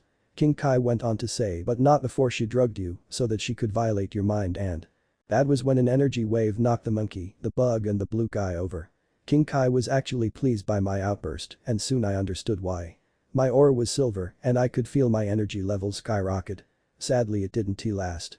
You've done this before, my mentor then reminded me. Remember how it felt, tap into the Saiyan part of yourself and don't let it go. Which I did, only the transformation didn't very last as I couldn't sustain the emotions, not matter how worked up I got. Very good, praised my teacher, but you still need to sustain the transformation. Don't hold back. Let it out. Scream and shout. I did that, and this time the transformation lasted longer, but still I simply could not feel that level of rage for very long. No, this isn't going to work, admitted King Kai. It really shouldn't be this hard for you. There must be some mental barrier preventing you from sustaining the change. Something is holding you back. My teacher then spent a few moments thinking before he raised his hand and made a sword appear out of nowhere. A little motivation might help, he then said. The sword dropped to the ground after being summoned or created, and I spent a moment looking at it. The whole thing was made out of some black metal, including the hilt, so it wasn't real, it was more like a lump of metal that had been shaped to mimic a sword. If you can lift it, then I will make for you a truly magical weapon, the king offered. It's been a while since I worked a forge, but I think I can make something really special. That seemed simple enough to me, so I attempted to pick up the lump of metal, only I couldn't even nudge the thing, never mind lift it. It's made of pure catch, and I was told the strongest metal in the whole universe. Have fun. I quickly figured out a way to complete this task. Taken X5. That was a bucket of water emptied itself over my head. It had come out of nowhere, and I was so taken by surprise that I powered down. No, you must use your super cyborg transformation. King Kai chided, that's the whole point of today's training. Since I was already getting annoyed, I figured that it shouldn't take too long for me to get mega pissed off. Line break. I can believe it took 3 days, I said, while powering down from super cyborg mode, but at least I can control it now. Perhaps it would have taken more time if I hadn't also been learning to defend my mind, however it had been time well spent as my mentor had been able to enter my head and see the dreams I had. Then he'd gone on to warn the defenders of Earth about the unknown treats, which meant they were training as well. Another benefit of the mind probing was that it had allowed King Kai to aid me getting past a few mental blocks. That had been some part of me which had feared unleashing my true might. I had no idea where it had come from, but it was gone now, so it hardly mattered. And just in time for the otherworldly tournament too, I then added. I was looking forward to facing off against some of the strongest warriors in the history of this universe. The contest would allow me to find out how powerful I really was, and it would also help to prepare me for the troubles ahead. I had a feeling that nothing less than my best was going to be needed in order to save the Earth. Actually, it's been 3.5 days, King Kai corrected. Lucky for you, I never put a time limit on our deal, so come look at the designs I have for your sword. I also have some ideas for body armor. I followed as instructed and saw that the blue guy had set up a workplace that any blacksmith would be proud to call his own. Some armor would be good, I commented, all I have to wear is the guy you gave me. The outfit was black with a white trim and was made out of a material far more durable than any cloth on Earth, but for the fights ahead, I figured that I would need more. Now I want to be able to forge anything before the tournament, but since you aren't allowed to use weapons or wear armor in the fights, this won't be a problem, the king was now saying. I'll just finish both once you've won the contest and the grand prize. That was when I wondered something. What is the prize? I inquired. King Kai didn't answer right away as he was flipping through pages of sword designs. I saw many cool looking blades, some were western in appearance, like bastard swords and broadswords, while others were most eastern like the bakken or the katana. The lesson with the Grand Kai, he then told me, he is considered to be the greatest fighter in the universe. I can only imagine what he could teach you. It is a great honor being offered. I didn't even know who this Grand Kai was, so I to ask. You see, the Grand Kai is kin to the boss of the 4Ks. I was told the North Kai, that's me, the West Kai, South Kai and East Kai, and through us he rules over the 4 quadrants of the universe. This created more questions than it answered. I thought there were 4 galaxies, not 4 quadrants, I said. That was the impression I'd be given when finding out that there was a South galaxy. No, you see, the realm of living, what you call the universe, is divided into 4 quadrants, called North, South, East and West, and each is ruled over by a Kai like myself, my teacher explained, not that we really rule anything, we watch more than anything else. I figured that most realites had power that we which just stood around watching while other people did all the work. Each of these quadrants contain many galaxies, it was explained to me, but your galaxy is the most important in the quadrant, and so we call it the North Galaxy, rather than the Milky Way like humans do. Now things were starting to make sense. The North Galaxy contains more than 200 billion planets, and there is only one check-in station for each of the 4 quadrants of the universe. King Kai was now telling me why there was such a line when you got here. Well, I'd been rushed to the front, but I was a special case. When you get up here, it helps to think of the entire thing as a ladder. On the bottom rung is all of space, your universe, he went on to say, higher up is hell, and then you have Snake Way. At the next level are the planets of the 4Ks who, as I said, oversee their parts of the universe. And higher still, above the 4Ks and all the rest is the Grand Kai's planet. That wasn't too hard to follow. Then there is the demon realm, which is not part of the rest of the cosmos. I was then informed. I don't really know much about it or even how to get there. My teacher then created a glass bubble which now rested in his hand and I as looked inside it, I could see Snake Way and a few planets. Below it was a massive sea of galaxies. This is what our reality looks like, he told me. It looked very well put together. There are no roads leading to other the planets of the case was the next piece of information I got. As you can see, my planet is the exception to this as it at the end of a Snake Way, which starts at the check-in station. Well, it looked as if Snake Way was a winding road that was 1/4 as long as the entire physical universe. I knew this couldn't be the case, as there was no way I could have run and walked for billions of miles. So Otherworld had to be much smaller than the mortal universe, even if the globe didn't support that. Look, you can see where the Grand Kai lives, it just above heaven, my teacher said while pointing, which is a gigantic planet. Apparently heaven was very big and also very blue. It was pretty and it could be seen from King Kai's planet. So what's outside the bubble? I wondered. King Kai didn't answer right away. All I can say is that somewhere out there is the sacred world of the case, he answered. Let us hope you never have to go there. I got the feeling that I should drop the subject, but there were still some things that I wanted to know. What's heaven like? Was my next question. King Kai seemed happier talking about this part of the cosmos. I'd say it resembles Earth, only it's a much calmer place. Imagine one big worldwide garden, he informed me. The people there exist as spirits, they don't get to keep their bodies like you did. But they don't mind as they can still enjoy themselves. That didn't sound so bad. Perhaps you could fly all the way up there and visit, King Kai suggested. It would only take you a couple of weeks. That was tempting, but I had things to do. As you know, hell is below Snake Way. I was then told you couldn't see it because of the clouds, but had you fallen off you would have ended up there. It's inhabited by the worst people in the universe, such as Frieza and of course all the lawyers who ever lived. King Kai found that humorous, but I didn't, so he got serious. Yes, well, that's enough of that, he said. Let us keep going with your training. There'll be plenty of time for jokes later. As long as they weren't his jokes, I was fine with that. I appeared somewhere on Snake Way and then I looked around. Not only was I in the process of learning how to use instant transmission to its full extent, Goku was also teaching me how to combine it with energy sensing in order to increase my range. For what felt like hours I'd been tracking his Kai and teleporting all around Otherworld. In theory, this technique worked by briefly moving the user into a pocket dimension and from there you could travel to any location instantly. However, in practice it was much more limited than that. The user of the technique could not travel to an area they had never been to before unless they could detect someone familiar to them in that place. Then that other person become a homing beacon of sorts. This was the role Goku was playing, but while I could sense him I couldn't see him. Kamehameha. I then heard. I only just managed to get out of the way and it wasn't until the dust cleared that I saw a Super Saiyan floating above me with a big grin plastered across his normally gormless face. Oh, so we're fighting now, I said.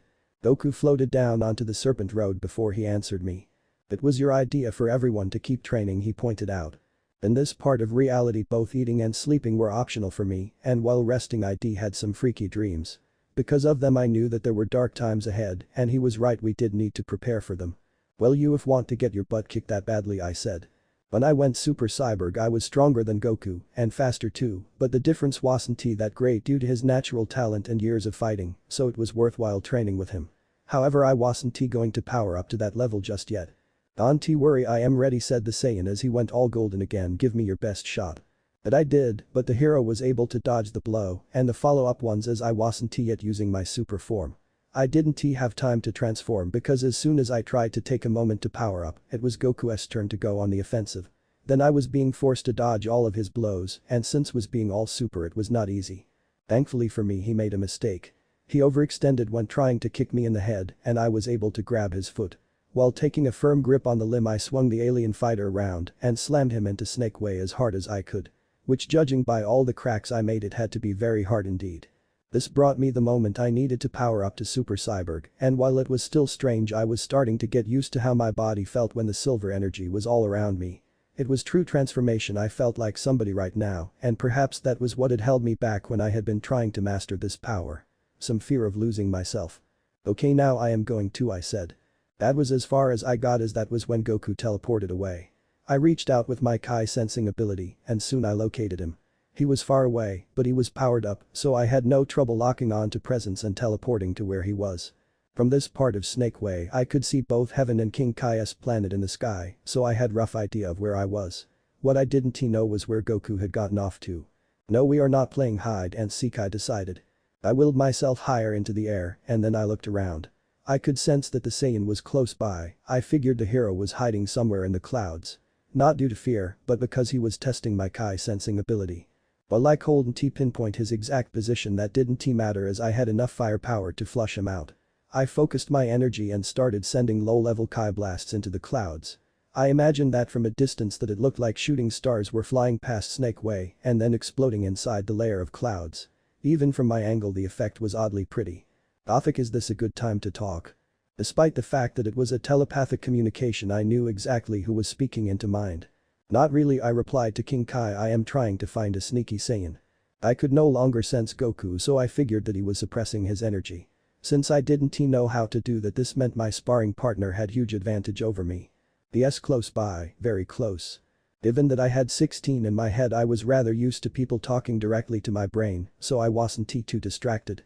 Hey King Kai, don't tell Gothic that I am sneaking up behind him. That had been the Saiyan's voice. I'd know it anywhere. I want but he can hear you too, Goku. Faster than the eye could follow, I span around and fired off some more Kai blasts at whatever was behind me. Only as it turned out there was nothing there. He won't catch me that way. Now that he was using the telepathic three-way call to taunt me, I was starting to understand why Vegeta hated Goku so much. I just wanted to remind you that the tournament is tomorrow, and also while your training is going very well, you still haven't perfected the more subtle uses of Kai. What King Kai had just said was true. I still couldn't initiate telepathic contact with another person, and mind reading was also proving to be tricky. However, I intended to focus on those things after the contest, so I didn't know why my teacher was bringing them up now. And what's your point? I asked. Most of my attention was on my surroundings, so I wasn't devoting much TP mentally processing to my teacher's words. My point, Gothic, is that Goku has. Which means he's reading your mind right now. That explained why I couldn't hit the git. He knew where I was going to aim, so he was able to move out of the way. You must defend your mind as I taught you to. Preventing someone from reading your mind and therefore knowing what action you were about to undertake before you took it was easier than most people might imagine. You didn't have to create a barrier or anything fancy like that. The most simple way was just a matter of forcing yourself not to think about what you were doing. That way you could surprise the person who was looking inside your head. So I just started blasting in random direction, never taking the time to aim. It was all totally random and it worked. Goku powered up to avoid one of my energy attacks and he came right at me. Which was exactly what I had wanted him to do. I teleported away at the last second and re-materialized only a few meters to my left. Which resulted in my sparring partner flying right past me and I was just about to blast him when he suddenly vanished. The next thing I knew, I was landing on the serpent path in the most painful way possible. Head first. If you two break Snake Way, then how will people reach my planet? I wasn't sure if that had been an actual question that King Kai had wanted an answer to, but it hardly mattered as I was too busy avoiding Goku's need to care. Because of this, it took me a moment to realize that I'd dropped down from Super Cyborg. You're in danger. That warning was too little too late. I got kneed right in the back while I was rolling over to try to avoid the Saiyan's attempt to punch me in the head. Well, he's not wrong. You are going to lose this fight. Affirmative, he will lose. Oh hi 16. How are you doing? I am fine. How are you? At this point the voices in my head drove me crazy. It was simply too much to handle while trying to fight and I got very upset. Hey Gothic, are you? Goku started to say. A wave of silver energy blasted out in all directions and the Saiyan was sent flying away from me as I went back to being all Super Cyborg. If you break that road, I will make you repaired. This did nothing to calm me down, and while I figured that I would regret it later, I did damage more of Snake Way while trying my best to blast Goku. Lucky for him, the annoying alien was able to get in close, and when it came to fisticuffs, the Saiyan the edge. Which was why I ended up dropping off the edge of the serpent path. Thankfully for me, I could fly and I was able to prevent myself from falling into hell. Goku didn't see me save myself, so when he came racing towards me, we met as I was coming up, or to be more precise, his face met with my fist as I'd been flying Superman style. I couldn't laugh hard enough as the sight of the might Super Saiyan rubbing his face. Hey, Gothic, we only training, the hero said. You don't have to hit me so hard. I struggled to contain my mirth. Don't blame me, I wasn't trying to hit you, I explained. You ran right into my fist. By this point both of us had powered down, so when we decided to start training some more, it took a few moments to charge up again. This involved lots of screaming and bits of debris flying into the air. I was sure it looked somewhat impressive, but when powering up I felt a little silly. It stopped feeling silly when Goku's fist came flying towards my face and I was forced to start dodging. I moved at an incredible speed as I ducked and weaved in order to avoid the Saiyan's attempts to hit me. While this was going on, our feet were taking us up and down Snake Way, and before long we were teleporting to different parts of the path. Then Goku vanished from my sight totally. Once more I reached out with my Kai senses and I transmitted myself to where my sparring partner was and I found myself at the check-in station. I was standing on King Yama's massive desk and the big-ass god guy looked at me with an expression of great annoyance. As for me, I felt very small right now. "Hi there," I greeted. "Did you see a guy with spiky black hair?" The huge guy didn't say anything, he just pointed at a door. "Thank you," I said. I started tracking Goku again and I found that he was running the Serpent Road and he was moving so fast that all I could see was a blur. I doubted that I would be able to hit with a Kai blast, so I teleported ahead of him so that I blocked the path with my body. Kamehameha. I then heard. The massive wave of energy was heading right for me, so I took off into the sky as fast as I could and to my surprise the Kamehameha followed me. It managed to follow me even when I did a loop-to-loop, so I figured that there was only one way I escaped this deadly attack without teleporting again. That won't work. I ignored King Kai's warning while increasing speed. I was now flying towards Goku, and while the Saiyan knew I was coming, he was just standing there as if he was no danger whatsoever. He knows this trick. Since it was an old one, I had already figured that he would see it coming.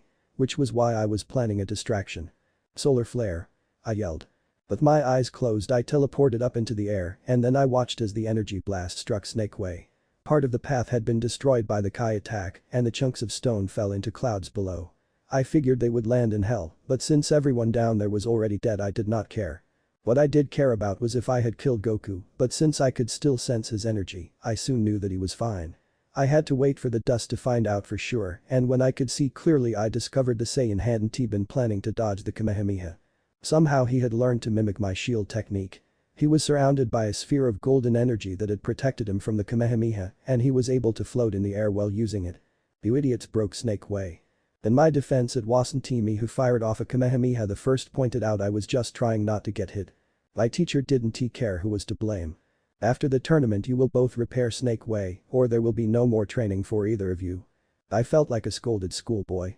"Don't worry about it, King Kai," Goku said as he floated up to where I was. "I am sure we can fix Snake Way in no time." I wasn't so sure about that as it had to be some sort of magical road. On the other hand, this was the afterlife, so the person who had built it had to be around here somewhere. We could ask them for help.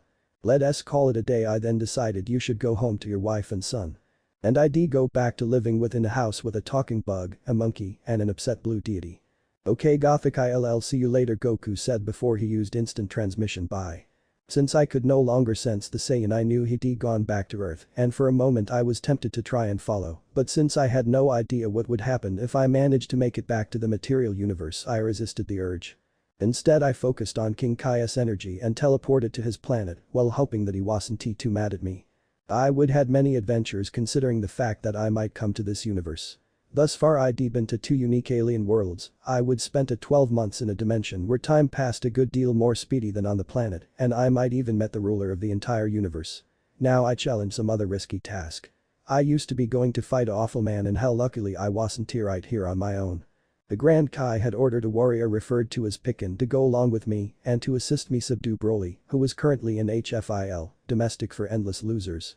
Reputedly the superb Saiyan turned into inflicting all kinds of problems consistent with the Grand Kai, hell as people known as it, became presently below the manipulate of various horrific men who had divided it up into their personal little kingdoms. Lately Cellular had carved out his very own tiny empire, however that freak turned into restricted in what he should do on account that he become no longer capable of soaking up others.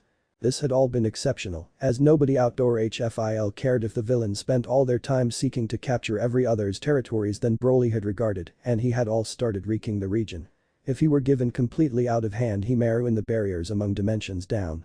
Ought to that take place, then it might allow the spirits of the useless to attain each the material plane and possibly even heaven. This may no longer come to pass. Well Pikin, and that I arrived, we soon found a big crater, one massive enough to comprise a city.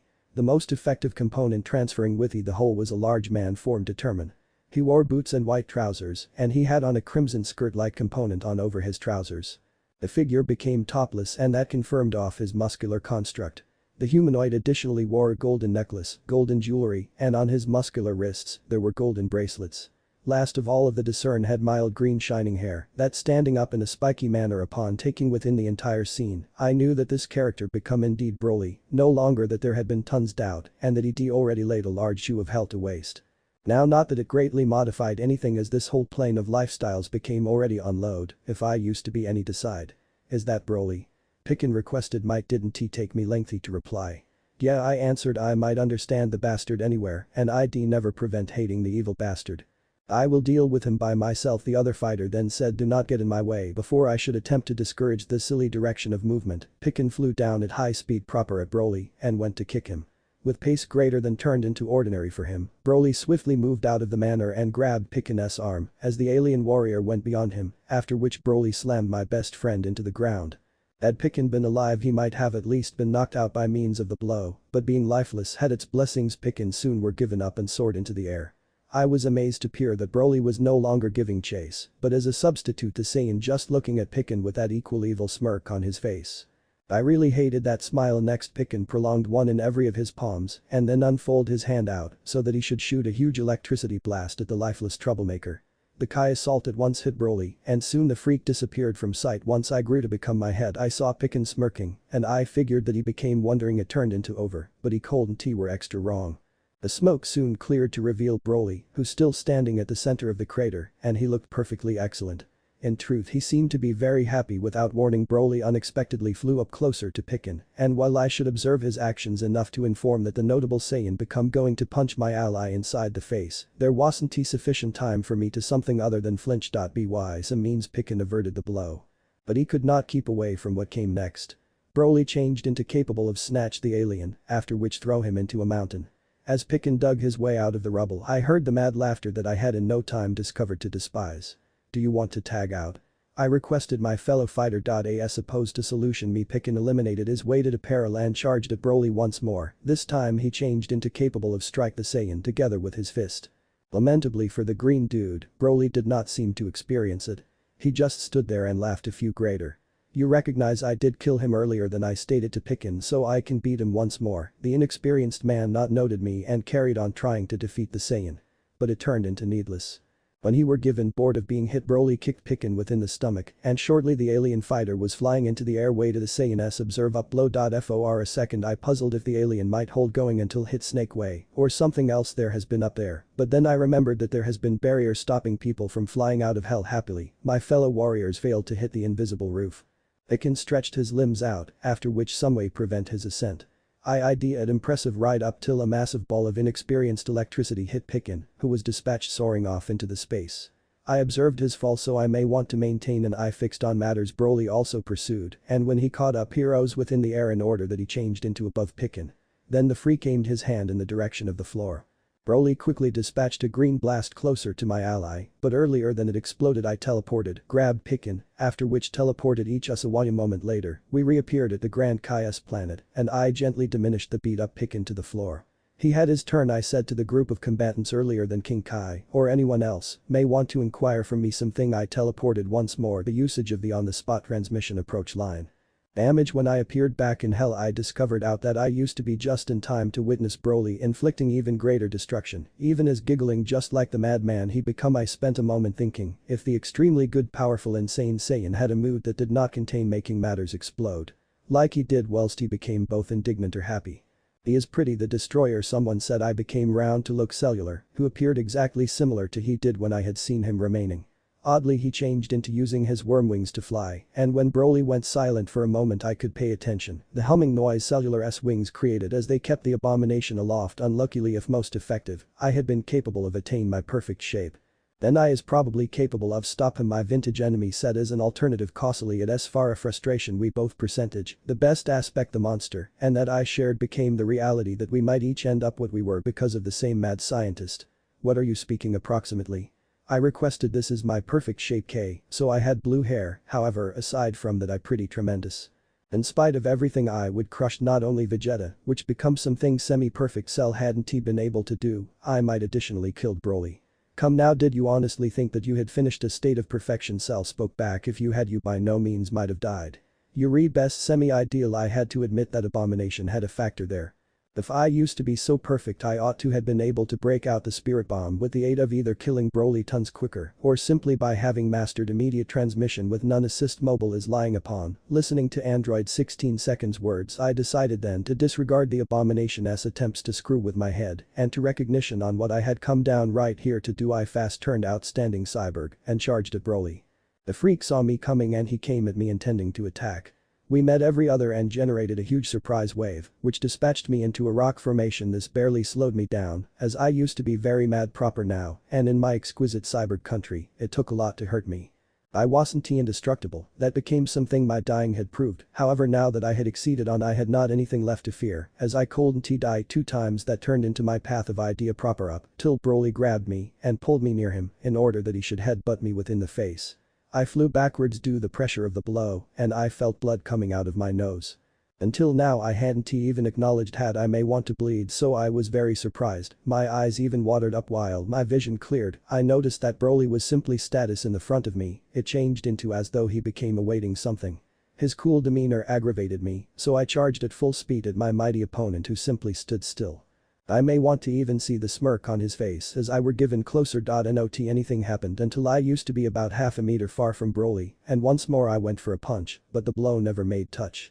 The freak once more had me in his grasp. However, this time he did not hold me below his electricity for long as I had predicted. Him grasped me. I took us up as fast as I may want to, and on account that Broly changed into at the least a few feet taller than me, if no longer extra, when we reached a barrier that avoided people from surely flying out of HFIL, the freak hit his head very tough. This shocked the insane Saiyan, and he dropped to the floor with a thud. I introduced to the noise through blasting Broly with the most important ball of Kai I had ever created. Whilst it hit the ground, it made a new crater, and that I figured that except this struggle ended quickly, then hell turned into going to grow to be looking like the floor of the moon. Time to complete this, I stated to myself. I diminished my frame to the floor, and that I walked over to put on Broly turned into mendacity. I figured that due to the fact that he changed into lifeless that I couldn't have killed him, so I shaped a disc of silver color Kai electricity. My intention became reduce the freak into portions in order that he ought to spend eternity as sliced Saiyan. As I threw the disc, Broly sat up and screamed, which knocked the assault off path, but now not for a second was I worried as the evil alien looked terrible. However, I have too had been concerned as the insane Saiyan then blasted me away from him at the same time, as nonetheless screaming. The next issue I knew I used to be experiencing the most unsightly undergo hug in all of history. I figured that I used to be approximately to be turned into paste best. Suddenly the massive alien let cross, and I took the opportunity to kick Broly's chest with both toes. I then seemed up on the sky to appear Pikin floating within the air, and he changed into looking loads better than he were earlier. He is stronger than I. Bear in mind I stated both that or I was weaker, and if that changed into the case, then I needed to get very mad so that I may want to energy up to max. But that during thoughts I flew a truthful distance away from Broly and Pikin landed beside me. Distract him for a second, I requested. As Broly started out to stroll towards Pikin, placed his fists together and used a technique I might by no means seen before. An enormous wave of hearth sped toward Broly and absolutely engulfed him. However, it had little effect, I observed, because the large bully walked out of the fiery blaze once again without warning. Broly unexpectedly moved very rapid and shot toward us at wonderful velocity. Then he grabbed us each by the back of our heads. He accompanied that up by making our heads collide with remarkable force, and my imaginative and prescient went clean. Whilst I could not see something, I figured that Broly had permit Pikin fall to the floor, as I might heard something hit the dirt. However, I used to be no longer so lucky. The insane Saiyan nevertheless had me by way of the hair. The following aspect I felt turned into my face, slamming into the ground so hard that it felt as if my jaw had damaged. He then kicked me into the sky, and it wasn't until my sight returned that I started out falling after. I ultimately landed. It took me a second to rise up once more, and I quickly needed a hand as I noticed that Broly forming a green ball in his loose hand, and since it wasn't aimed toward me, I figured my best friend became about to get all blown up. So I repeated the trick I used on the huge freak earlier. Then I blasted his strength ball, and as soon as it exploded. Handiest this time, Broly did not lose an arm, he become, but in a number of ache, and also he became distracted, so I used to be capable of find Pikin, who turned into still in a single place. Permit S integrate our attacks, my comrade recommended before. I may want to comply with that plan. An inexperienced strength ball came down from the sky, which sent both Pikin and myself diving for canopy. I again the favor with a Kai ball of my own, and while Broly turned into recuperating from that assault, I charged up a miles extra deadly one. Kamehameha. That drove the insane Saiyan right into a river of lava, and for a moment I concepted turned into Throut, however Broly soon flew out of the magma.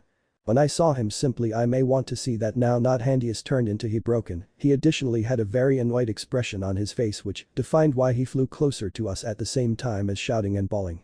It became also most likely why he punched Picken so hard that the alien become knocked out, or at least I believed he became as the inexperienced skin being vanished over the horizon and did not come returned.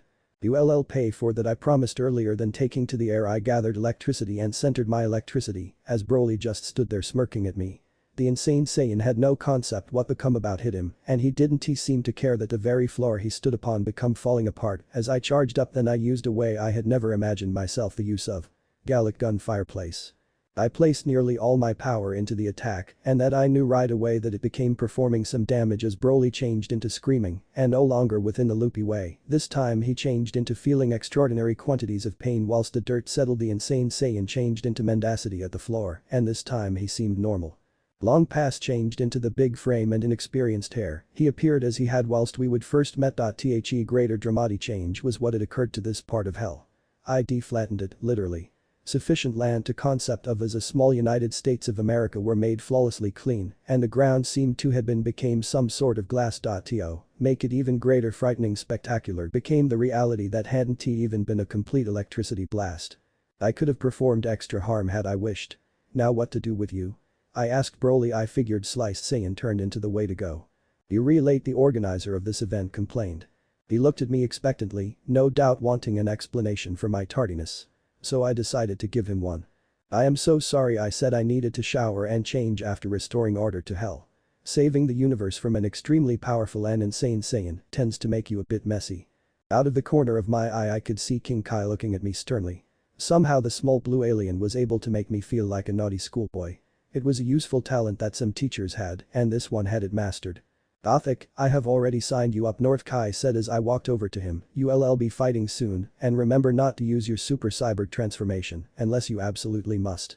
We want to keep it a surprise for whoever you face off against in the last match. I nodded at my mentor as we headed towards where the fighters were waiting. Some of the other warriors were more than 5 times my size. But I didn't feel threatened at all as their power levels when compared to mine were not that impressive. What idiot let a human enter the tournament? A big red hairy alien asked the others, they're nothing but weaklings. I should have been pleased that these people were underestimating me as that would make it so much sweeter when I kicked their asses, but after fighting Broly again, I found it hard to control my temper. The insane Saiyan made me so mad. Wait, maybe he's here to serve us drinks, another said. I hear humans make good slaves. I decided then if I fought that alien I would make the fight the most painful experience of his afterlife. No, I am actually participating in the tournament. I told them. I then took a moment to straighten my guy. Like the last one I'd worn, it was black with a trim, only that was silver now and it had the turtle school symbol on the front. I had after all trained under Master Roshi, if it was only for a couple of days. On the back it had the symbol used by King Kai, this informed people that I was his student. The huge hairy alien then grabbed his big round belly and laughed. He was making fun of me and had it not been against the rules, I would have taught the foul Xenos why it was a bad idea to make fun of me. But it was better to wait so that he could be humiliated in front of the entire audience. Did you hear that, guys? The oversized and ugly alien asked the others, the weaklings gonna fight us? Rather than say anything I turned around and walked away.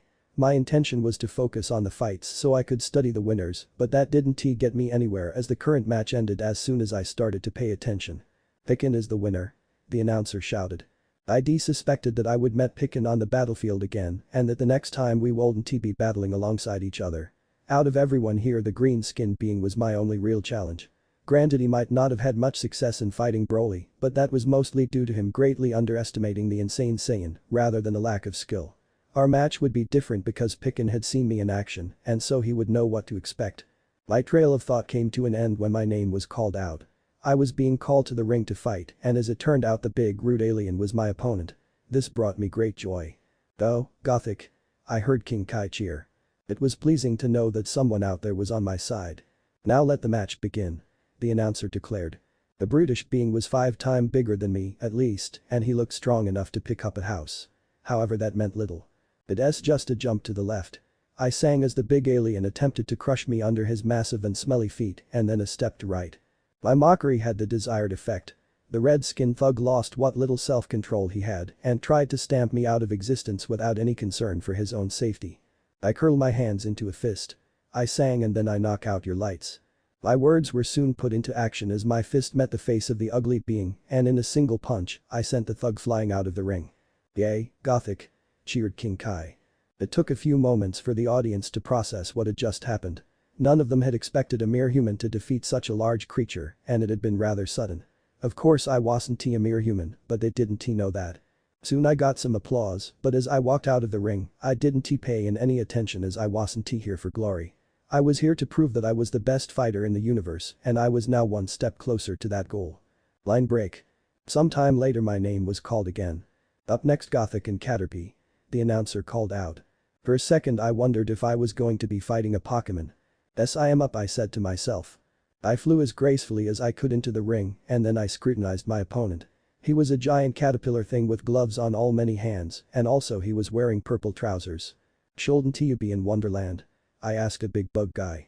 The announcer, who looked like one of those people mushroom from Super Mario Bros., was now going over the rules. If you fall from the ring, start to cry, or give up you lose the match. And poking in the eye or hitting below the belt are plain mean and are not allowed. We were told needless to say you can kill anybody in this tournament cause they're already dead. Well, Broly had seemed dead to me as I cut him to pieces, but perhaps he wasn't. I didn't really understand how things worked in Otherworld and I figured it would take me a very long time to learn everything. "Let the match begin," the announcer then yelled. The crowd started to cheer. "Gothic," I heard King Kai shout very loudly, "crush him like the worm he is. Show them all why the North Quadrant is best." That was the plan. "Okay, let's get this over with," I said to the many-armed creature. The worm man thing walked slowly and when he stood right in front of me the alien, or whatever it was, took a moment to look me up and down while making an expression of disgust. Somehow Caterpillar guy made it seem as if I was the bug. "Behold the perfection that is Cyborg 21," I said to my opponent. "It took a planet exploding to kill me. Actually I'd suffocated in the cold vacuum of space, but had the world not gone boom, then me suffocating wouldn't have happened, so it wasn't a total lie." The bug man thing tried to shove me out of the ring and then its look of disgust changed to one of confusion because I didn't budge an inch. I also attempt to push him out, only that had no real effect either. Next the creature leaned forward as is to pick me up. Since the last hug I'd endured had not been at all pleasant, I grabbed two of the thing's arms before it could grab mine and that caused it to bend forward. I smiled at him and looked in the eyes, which was possible now as our faces were now at the same height. Then I head-butted in many-armed being the face. The Alice in Wonderland extra fell backwards and then it came right back at me like one of those inflatable wacky waving tube men. Which gave me a chance to hit the bug man monster again and again. "Why do I always get the strong ones?" the thing moaned. My intention was to finish this now, partly because I wanted to and also because the crowd was practically begging for it. I wouldn't normally care for the opinions of the masses, but for some reason this time I wanted to make an exception. I went in for a solid knockout blow only to stop in my tracks when my opponent started to glow, and this confused me greatly as the thing's power wasn't rising, so he couldn't have been transforming into a more powerful form. Since I was so befuddled I decided to ask what was going on. "What are you doing?" I demanded to know. Surprisingly I was given an answer. "I am transforming into my ultimate form," the bug man said as a cocoon formed around his body. "I will be done in about 1200 years. Well, I for one wasn't not going to wait over 1,000 years for him to transform, so I looked at the Grand Kai for some sort of judgment. Only he said nothing, so I figured that I would either have to drive Caterpie out of the ring or somehow break the cocoon. To do this I took my time and charged up an attack. Special beam cannon. The pupa form of this creature wasn't even slightly damaged by the attack and I didn't think there was anything I could do to break it that wouldn't involve flattening the entire arena. Which meant my only option was to somehow get the bug guy out of the ring. This thankfully proved to be simpler than I might have expected. I charged up a big bang attack, but rather than hit the bug, I aimed the ball of energy at the ground. The whole thing to start toppling over and I was there to grab the sealed up bug as it fell. The cocoon was incredible heavy, but I was incredible strong, so roll it out of the ring. "We have a winner," the announcer exclaimed. "Gothic advances to the next round." I smiled and even waved at the crowd as I made my way back to the waiting area. However, while most people were happy about my victory, the fighters from other quadrants were not so pleased.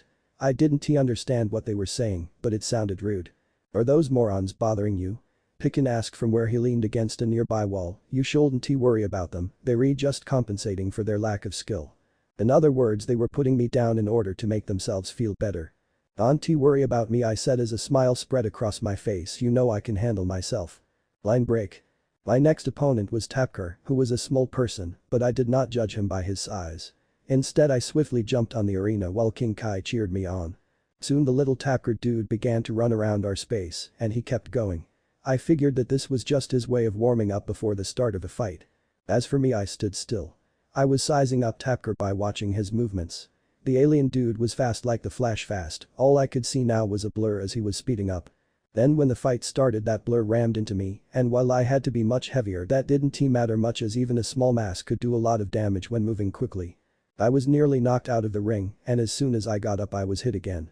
Thankfully the speedy guy hit me at an angle, so I landed in the middle of the fighting area rather than outside it. Fuck, I swore as I got up. Thinking fast, I raised my shield, and when the little dude hit me again, he was the one who went flying. At this point, had I been Tapker, I would have stopped running and tried something else, but perhaps the speedy guy didn't have any other tricks because he ran at me again and again. Thankfully my shield could withstand planet-destroying level attacks, so no amount of running about was going to bring it down. Which left me free to stand there while Tapker ran himself in unconsciousness. Gothic is the winner. The mushroom-headed announcer told everyone he advances to the final round with Picken. Picken was first to congratulate me, and when he did that, a few of the other fighters joined in. So it's you and me, next, I said to the green-skinned alien, it should be an awesome match. Picken nodded at me as we both headed towards the ring for the final match of the day. However, before we could get started, everything went crazy, and I sensed a great power growing far away. Something very bad was happening, and I got the feeling that I would be the sucker the Kaias would send to deal with it. When Picken and that I arrived on the check-in station, I questioned for a moment if the entire of Otherworld changed into having a few kind of acid ride. There had been an uncountable amount of colored orbs that got here in lots of unique sizes and styles all over the area, and Snake Manor turned into in reality gone. We having a busy day, I remarked. Picken nodded his agreement.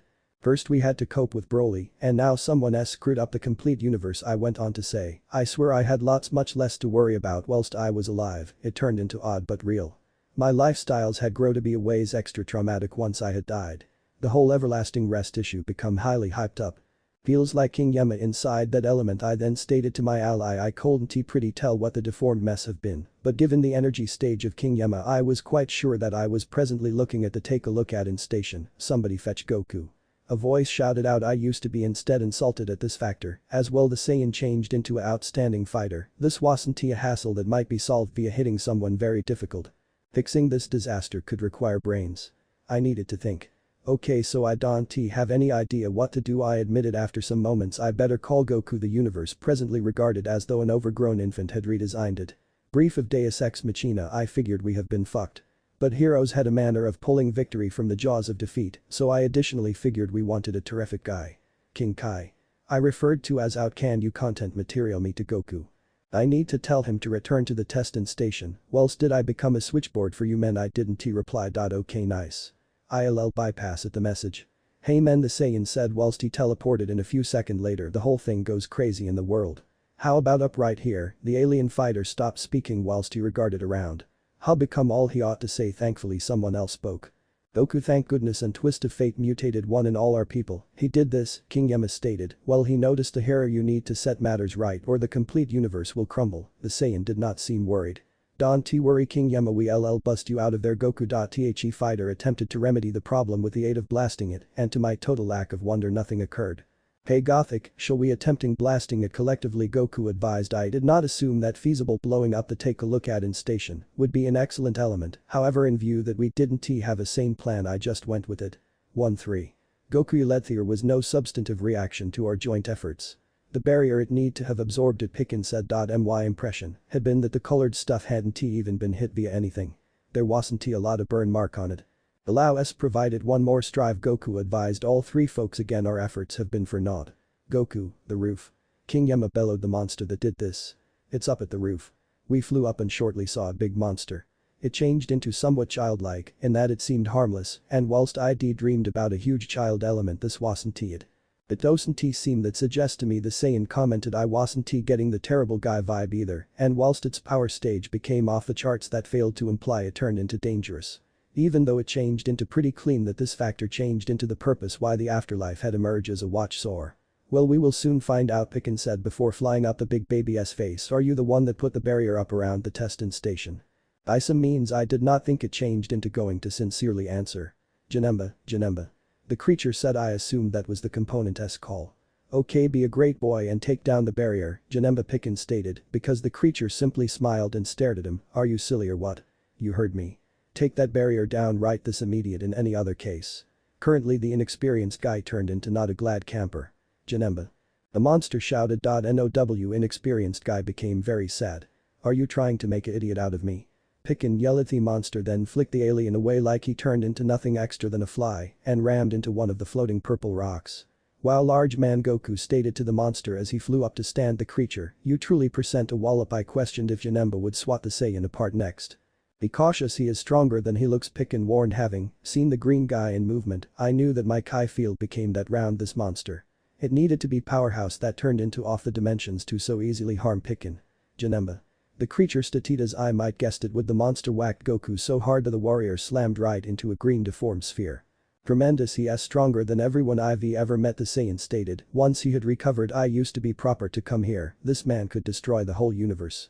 Oddly Goku sounded happy about this. Janemba. The creature said, pointing to the hero, similar to how a toddler factors a toy they want. Janemba. This become all so weird. You like me, do not you? Goku was now announcing. I am the one you need to fight. RNTI. This wasn't assumed to be a laugh, yet the hero regarded to be having an amazing time. Which made this all even more atypical. How'd recollect about me? King Yama yelled at Goku. For the reason that monster changed into the supply of this fucked up mess that turned into all around us, then destroying it, help opposite the trouble, but it is probably less difficult to persuade the creature to undo what it did. Alas, the aspect turned into additionally an idiot, so I doubted it is able to be reasoned with. I am going to try to trap this large boy right down to hell, Goku stated to me. As soon as he is out of the manner you could determine out a way to remove this barrier and loose King Yama, considering the fact that Kai assaults did not anything. All I had left was harsh language, but that wasn't going to help. Observe me, large fella, come this way, Goku stated as Janemba jumped down off what was left of the testing station. Come on, they soon vanished from sight. You higher go with your pal, the inexperienced man cautioned. Don't worry, I will cope with the barrier. Picken didn't realize the Saiyan. In addition to I did so, it changed into no marvel that the alien warrior did not suppose that Goku should handle the monster alone. Despite the fact that, to be honest, I failed to think he should either. That looks as if a plan, I stated after locking on to my friend's energy. I teleported after him, lying wrecked down in hell. I saw what Janemba had carried out, and even as I would been here only a few hours in the past, I failed to recognize the area. Man, this man impact each dimension. In introduction Goku stated to me that atypical because he seemed so innocent. Janemba had crashed upon touchdown and handiest now turned into he getting up. When got to his feet and touched some of the marbles beneath him and he in some way became them into mini versions of himself. Haha, they truly form of cute, Goku stated as the mini Janembas started transferring toward us. Even the big one is extra playful than evil. That did seem to be the case. He is probably harmless urchin, but he has turned the universe inside out. I reminded the Saiyan, we should break him. In place of reply, Goku powered up and kicked all of the mini Janemba far away from us, and oddly all of them disappeared. But given how weird this all became, I did not touch upon it. Janemba. The creature shouted. The monster's subsequent action became to make some of the colorful rocks give way toward us. Luckily for both folks we had shields to keep us safe. Goku had learned the ability from me, and now he seemed to be just as top at it. Yuri proper, we ought to stop this, the hero said. Goku flew on the monster, after which a second landed at the floor tough because the big infant thing slapped him aside. Then Janemba then delivered his fist down, intending to splat the Saiyan. I figured, best Goku stuck the fist and dispatched it again at the monster with such force, the blow made Janemba fall onto something it had for an ass. Kamehameha. Goku then Yulejivin that I was standing some distance away. I saw the Saiyan Kai attack vanish into what looked to be a portal, and then it reappeared when it came out of a new portal that had simply been shaped directly behind Goku. For a moment I used to be worried, however seeing that I may want to sense energy I knew that the hero wasn't badly hurt. Was that me who shot me? Goku asked. I gave him a solution. Your attack were given swallowed with the aid of a portal, I explained, and then it got here out another portal which spread out behind you. Fortunately, it hadn't been a robust blast. I higher finish this now. Goku determined. The alien fighter started yelling as he powered to remarkable Saiyan. I taken into consideration entering my outstanding cyborg country, but I figured that it became nice to bide my time. If nothing else, looking Goku get slapped around by way of a large infant monster would be fun. As soon as he become all awesome, the hero blasted one of the monster's legs, and then Goku then started transferring round Janemba as the creature lost its stability. Once the creature had hit the floor, the hero started out to blast it with the whole lot he had. Whilst it was over, Janemba got up off the ground and started out clapping. "You act innocent, however you're deadly, it's over Janemba." Goku then said the next component. I knew the exquisite Saiyan become flying towards the monster and he commenced punching it in the gut. Simply as Janemba made greater of the colored rocks crumple. I used to be secure because of my protect and Goku turned into rapid enough to avert, however the creature changed into buried alive. For a moment I dared to suppose that it become throughout, but of rude it wasn't. Janemba blasted itself unfastened. Ahhh. An enraged Goku yelled. The notable Saiyan formed two Kai balls in his fingers and slammed the two balls of energy into Janemba's face, causing a large blue explosion. I heard the creature cried out because it fell over. At this point I truly notion that the struggle changed into over due to the fact the monster began shrinking. Handiest it did not die, alternatively it became a much smaller and scarier searching monster.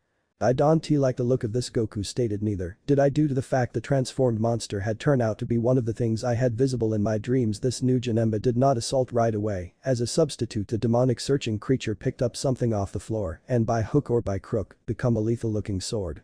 I am going to take that sword, I promised myself. That proved to be truly of a hassle because the demon creature turned into trying to kill Goku with a weapon that I desired to thieve. Also the Saiyan become having trouble dodging the strikes. He would possibly turn out to be getting chopped off. I knew he needed help, however I additionally knew that rushing in wasn't the proper supposed to do, so I took my time and when it become the right second, I fired a targeted beam of strength from the top of my finger. By hook or by crook, the monster noticed it coming and it used its cool sword to block the deflect the beam, similar to a GD would with a lightsaber. Ha. Janemba laughed maniacally. I fired again and the identical element took place. Now I really want that sword, I stated, so I tried to grab it telekinetically and this ended in a tug of battle. Even as I stored my attention on the battle, my pal Goku targeted on something else. "There's best one way we can defeat that man," he said. I nonetheless had a few tricks up my sleeve, but I decided to listen the hero out, however handiest due to the fact I used to be too busy to strive whatever else. Kai's telling me how we are able to fuse into one being. Goku then stated I had one many small and one foremost problem with this idea. "You forego that I am already fused with 16, I reminded him. I might have argued greater, however maximum of my attention turned into on my tug of conflict over the scary but cool sword. You need to chance it. The entire universe is at stake. King Kai become proper. The issue we have been fighting had so far just been playing with us. If the monster determined that playtime became over, then Goku at the least die horrible, and despite the truth that the Saiyan had killed me, I truly didn't want him to come any real harm. Best we'll do it, I decided. Just provide me a second. I ended the tug of conflict and then I blasted the creature with tons electricity as I should muster before the demonic issue should picked up its awesome weapon. With the intention to purchase awesome moments, I then said Goku failed to waste any time.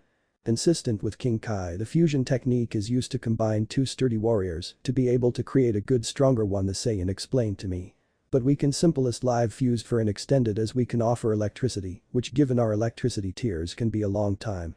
The begin of the method is sort of like dancing. I was then advised ULL should precisely reproduction my every move for it to paintings. I was not passionate about this. "Please never inform absolutely everyone that we dance together," I pleaded. For as soon as Goku took things significantly. "I might not," he responded. "Now watch intently." To start with, Goku stood directly with each of his palms pointed to his right. He looked stupid, but I stayed focused as there has been no time for silliness.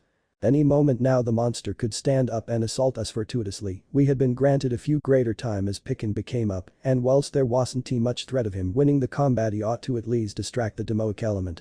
First of all, believed two rivers flowing down extraordinary paths which are facing away from every different. I used to be told Goku moved to the left on the tip of his boot with his heels facing every other and his knees apart. Then he moved his fingers to the other side of his frame slowly, sufficient that I used to be capable of memorize the pass. Alright, now the two rivers are floating in the direction of each other, however Haven T related, yet became what he said. Next Goku moved his arms, returned to the proper, and balled his fists. He then lifted up his proper knee and pointed it to the left. The rivers are on a collision direction and are amassing electricity for when they ultimately met, it was explained. Goku then moved his hands back to the left and stretched out each of his index hands. The two rivers be part of at two separate points, then they come to be one, the Saiyan then stated. It really is when we fuse together. I got into role subsequent to Goku and prepared to reflect his each pass. Fusion ha. Line smash. One moment I would been hearing Goku shout Fusion Ha, and the next aspect I knew the Saiyan was mendacity subsequent to me at the ground. That turned into extreme. I said whilst we would fused we might turn out to be someone else, I might gone away, but now that we had divided, the memories of what had just befell were beginning to feel like my own. I remembered how rapid we might been, and how robust. Earlier than the fusion the monster had only been toying with us, we might been fun playthings, and not anything more than our roles had changed. All of a sudden the demonic creature referred to as Janemba had emerged as not anything greater than a punching bag. The monster hadn't even landed a single blow. The being Goku and I transformed into hadn't torn Janemba apart step by step until there have been nothing left but a scared searching emo demon who had run away. Unluckily the cool and horrifying looking sword agreed to become to dirt, but in view that King Kai had promised me my very own magic weapon, it was no big deal. "Who are you?" I heard Goku ask a person. After I sat up I felt my jaw drop as I saw Android 16 status and distance far away from us. It took me some time to fully procedure the sight, but soon sufficient I realized what it came about. "Of path I used to be fused with 16," I said. "So that means you had been as nicely when we fused, and now that we've got separated, he has gotten his own frame returned." This additionally meant that I had misplaced my ideal form. It was clean to check as my hair turned into long sufficient for me to look the color. Now I should start my education all once more, I moaned. This will take months.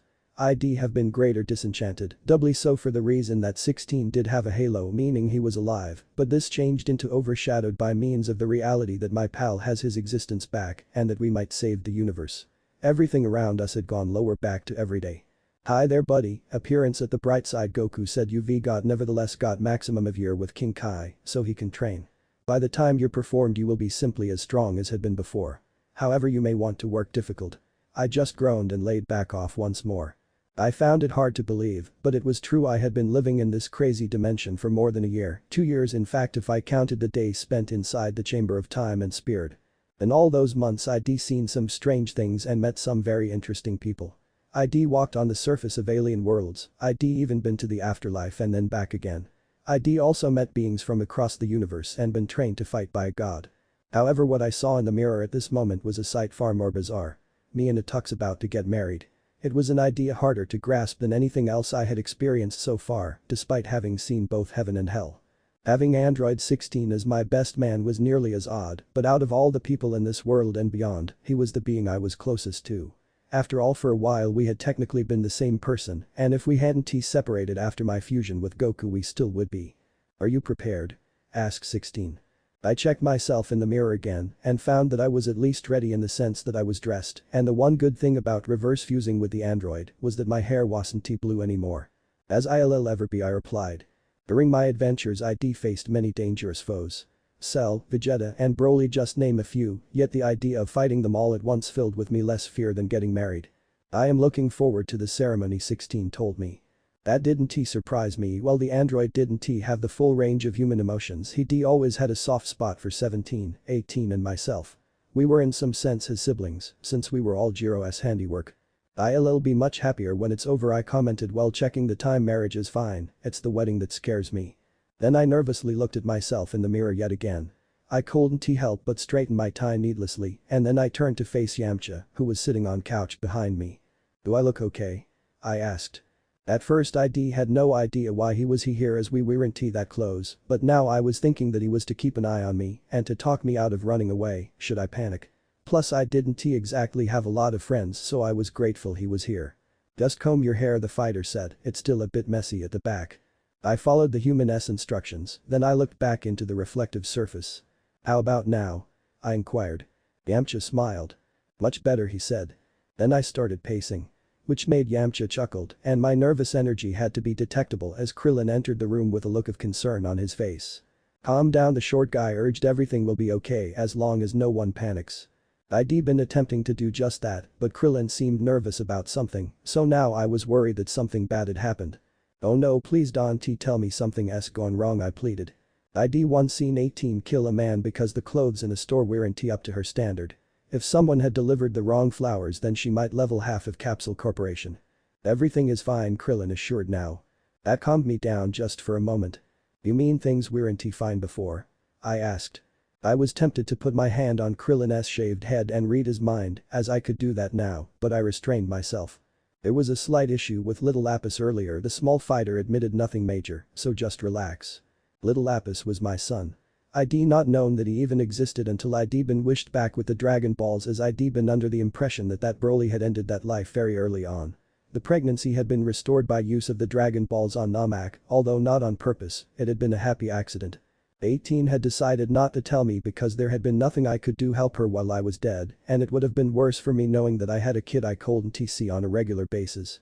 Plus ever since I'd lost my perfect form I'd been training with King Kai like crazy in order to become top dog again. I had wondered for a while why she didn't have Goku bring her to King Kai's planet, then I'd figured that she'd just not wanted to teleport around once she had discovered she was pregnant. This was wise as instant transmission was not the safest way to travel. Plus I had gone to lengths to point out that being dead meant I wasn't part of the living world. She had taken it to heart. Little Lapis was named after 18's twin brother who had been absorbed by Cell. I'd not been consulted in naming the baby, but I wasn't too bad about that as Lapis sounded far less silly than what some of the kids around here were called. What happened? I asked. Hopefully 18 hadn't blown anyone or anything up. Let's just say something got spilled, Krillin said, but really there's no need for alarm. Kai was able to handle it. I don't know how that woman can dry clean a wedding dress using only what she carries in her handbag, but I am grateful she can. Goku and his scary wife were going to renew their vows this afternoon, after 18, and I tied the knot. So I imagined that Kai had prepared for the worst. Bulma then knocked on door and then after asking if I was dressed she entered the room. So far she was displaying more manners than anyone else had so far. She's ready, I was then told. I sucked in a breath and tried to soothe my frayed nerves. Line break. Because the Briefs family was the richest in the world, they didn't so much have a house as they did their own small town. There were a number of buildings here, one of which I was going to live in, and the backyard was more than big enough for a wedding. By the looks of things 18 and Bulma had planned everything well in advance. There was a huge wooden arch on a raised platform and it was decorated with white flowers, also there was a long purple-colored carpet leading straight toward the arch from the back door of the largest building. On either side of the carpet were many white chairs were on each side. What surprised me most was that 18 had decided to invite everyone we knew. This was odd, because while I wouldn't say that she hated people, she didn't seem to care much about them. I put it down to becoming a mother, having a child could change even the most stubborn of people. While I was trying to distract myself by thinking it didn't last long, so I ended up standing under the arch, watching everyone scramble to their seats as the music started playing. It was so tempting to fly or even teleport away, and at least part of the reason I didn't was because of that damned magical frying pan. When I saw 18 come out of the main building the idea running away suddenly seemed ludicrous. My soon-to-be wife looked amazing, she had on a beautiful, long white strapless gown that showed off enough her breasts to be sexy without being sluttish. At the waist the whole thing became big enough to hide a couple of other women inside, but somehow she managed to make it look elegant. She also had a bouquet of white flowers, and she held them with white gloves that went up to her elbows. I also noted that the single women around, the few there were, had their eyes on those flowers. Like on my world it was believed here that whoever caught those flowers would be the next to get married. Then my attention was drawn to 18 Seconds' eyes, she was the center of attention right now, and she was not used to people looking at her, but I could tell that she was really happy. Do I give them the rings now? 16 asked King Kai. Since neither I or my soon-to-be wife were members of any faith people practiced in this world, I'd asked King Kai to officiate the wedding. He was after all in charge of this part of the universe, and despite the fact that I'd gone on to lose the Otherworldly tournament, he still seemed to like me. Not just yet, the blue being said. There was no rush, we could let everyone admire the bride for a little while longer. Line break. It wasn't until the end of the reception hours after the wedding and the renewed vows that the fact I was now married really sank in. Despite my total lack of a digestive system I felt as if there were a few dozen butterflies were hanging around in my stomach. I was embarrassed by all the attention, and while 18 didn't normally go for public displays of affection, she done the whole hand-holding thing, and we even kissed in front of everyone. The reception had gone well, although I had worried for a few moments if the Brief family might go bankrupt after feeding Goku. Sometimes it seemed as if the Saiyan was part vacuum. He didn't so much as eat his food. He inhaled it. At one point he'd gotten into an eating contest with Vegeta of all people. An amusing moment had been when Goku had gone up to one of the waiters and had asked for more food. The poor woman had needed to be revived. Thankfully Kai even had smelling salts in her purse. Somehow the caterers had managed to rustle up enough food to feed the rest of the hungry human wedding guests. For once I was glad that I didn't need to eat, as by time I could have gotten to the buffet there would have only been a few sandwiches left. Fortunately, if presented with a bill I would be able to pay it, as after months of work Capsule Corporation mobile phones were on the shelves and already newer models were being put together, so people everywhere would soon have camera phones. Also, there had been all those other silly traditions such as cutting the cake, speech making, dancing, and the bouquet tossing had been accomplished with only one minor casualty. And that had been Krillin SX, so it was no big deal. I figured a concussion would improve her IQ and she had caught the flowers. Another new and already fond memory was what had happened to Yamcha after he said, "Have a good time," and Don-T wear her out while the honeymoon was being discussed. Seeing Bulma slap the scarred man had been so amusing. "Oh, there you are," 18 called out when she spotted me planning your next adventure already. While I had indeed been staring into space, my thoughts had very much been Earth-based. "No, I was just thinking about how well things went today," I told her. I then noticed that she was carrying our baby. Most people in our situation would have gotten married before the birth, but for us that hadn't been an option, what with me having a halo. At least the little guy was asleep most of the time, and while like other babies he needed feeding every few hours, that wasn't much of burden when the mother didn't need to sleep at all. "Would you hold him?" she requested. I took little Lapis into my arm. Of course that was when he woke up and started crying. "He needs feeding," 18 said. "I'll go and get his bottle.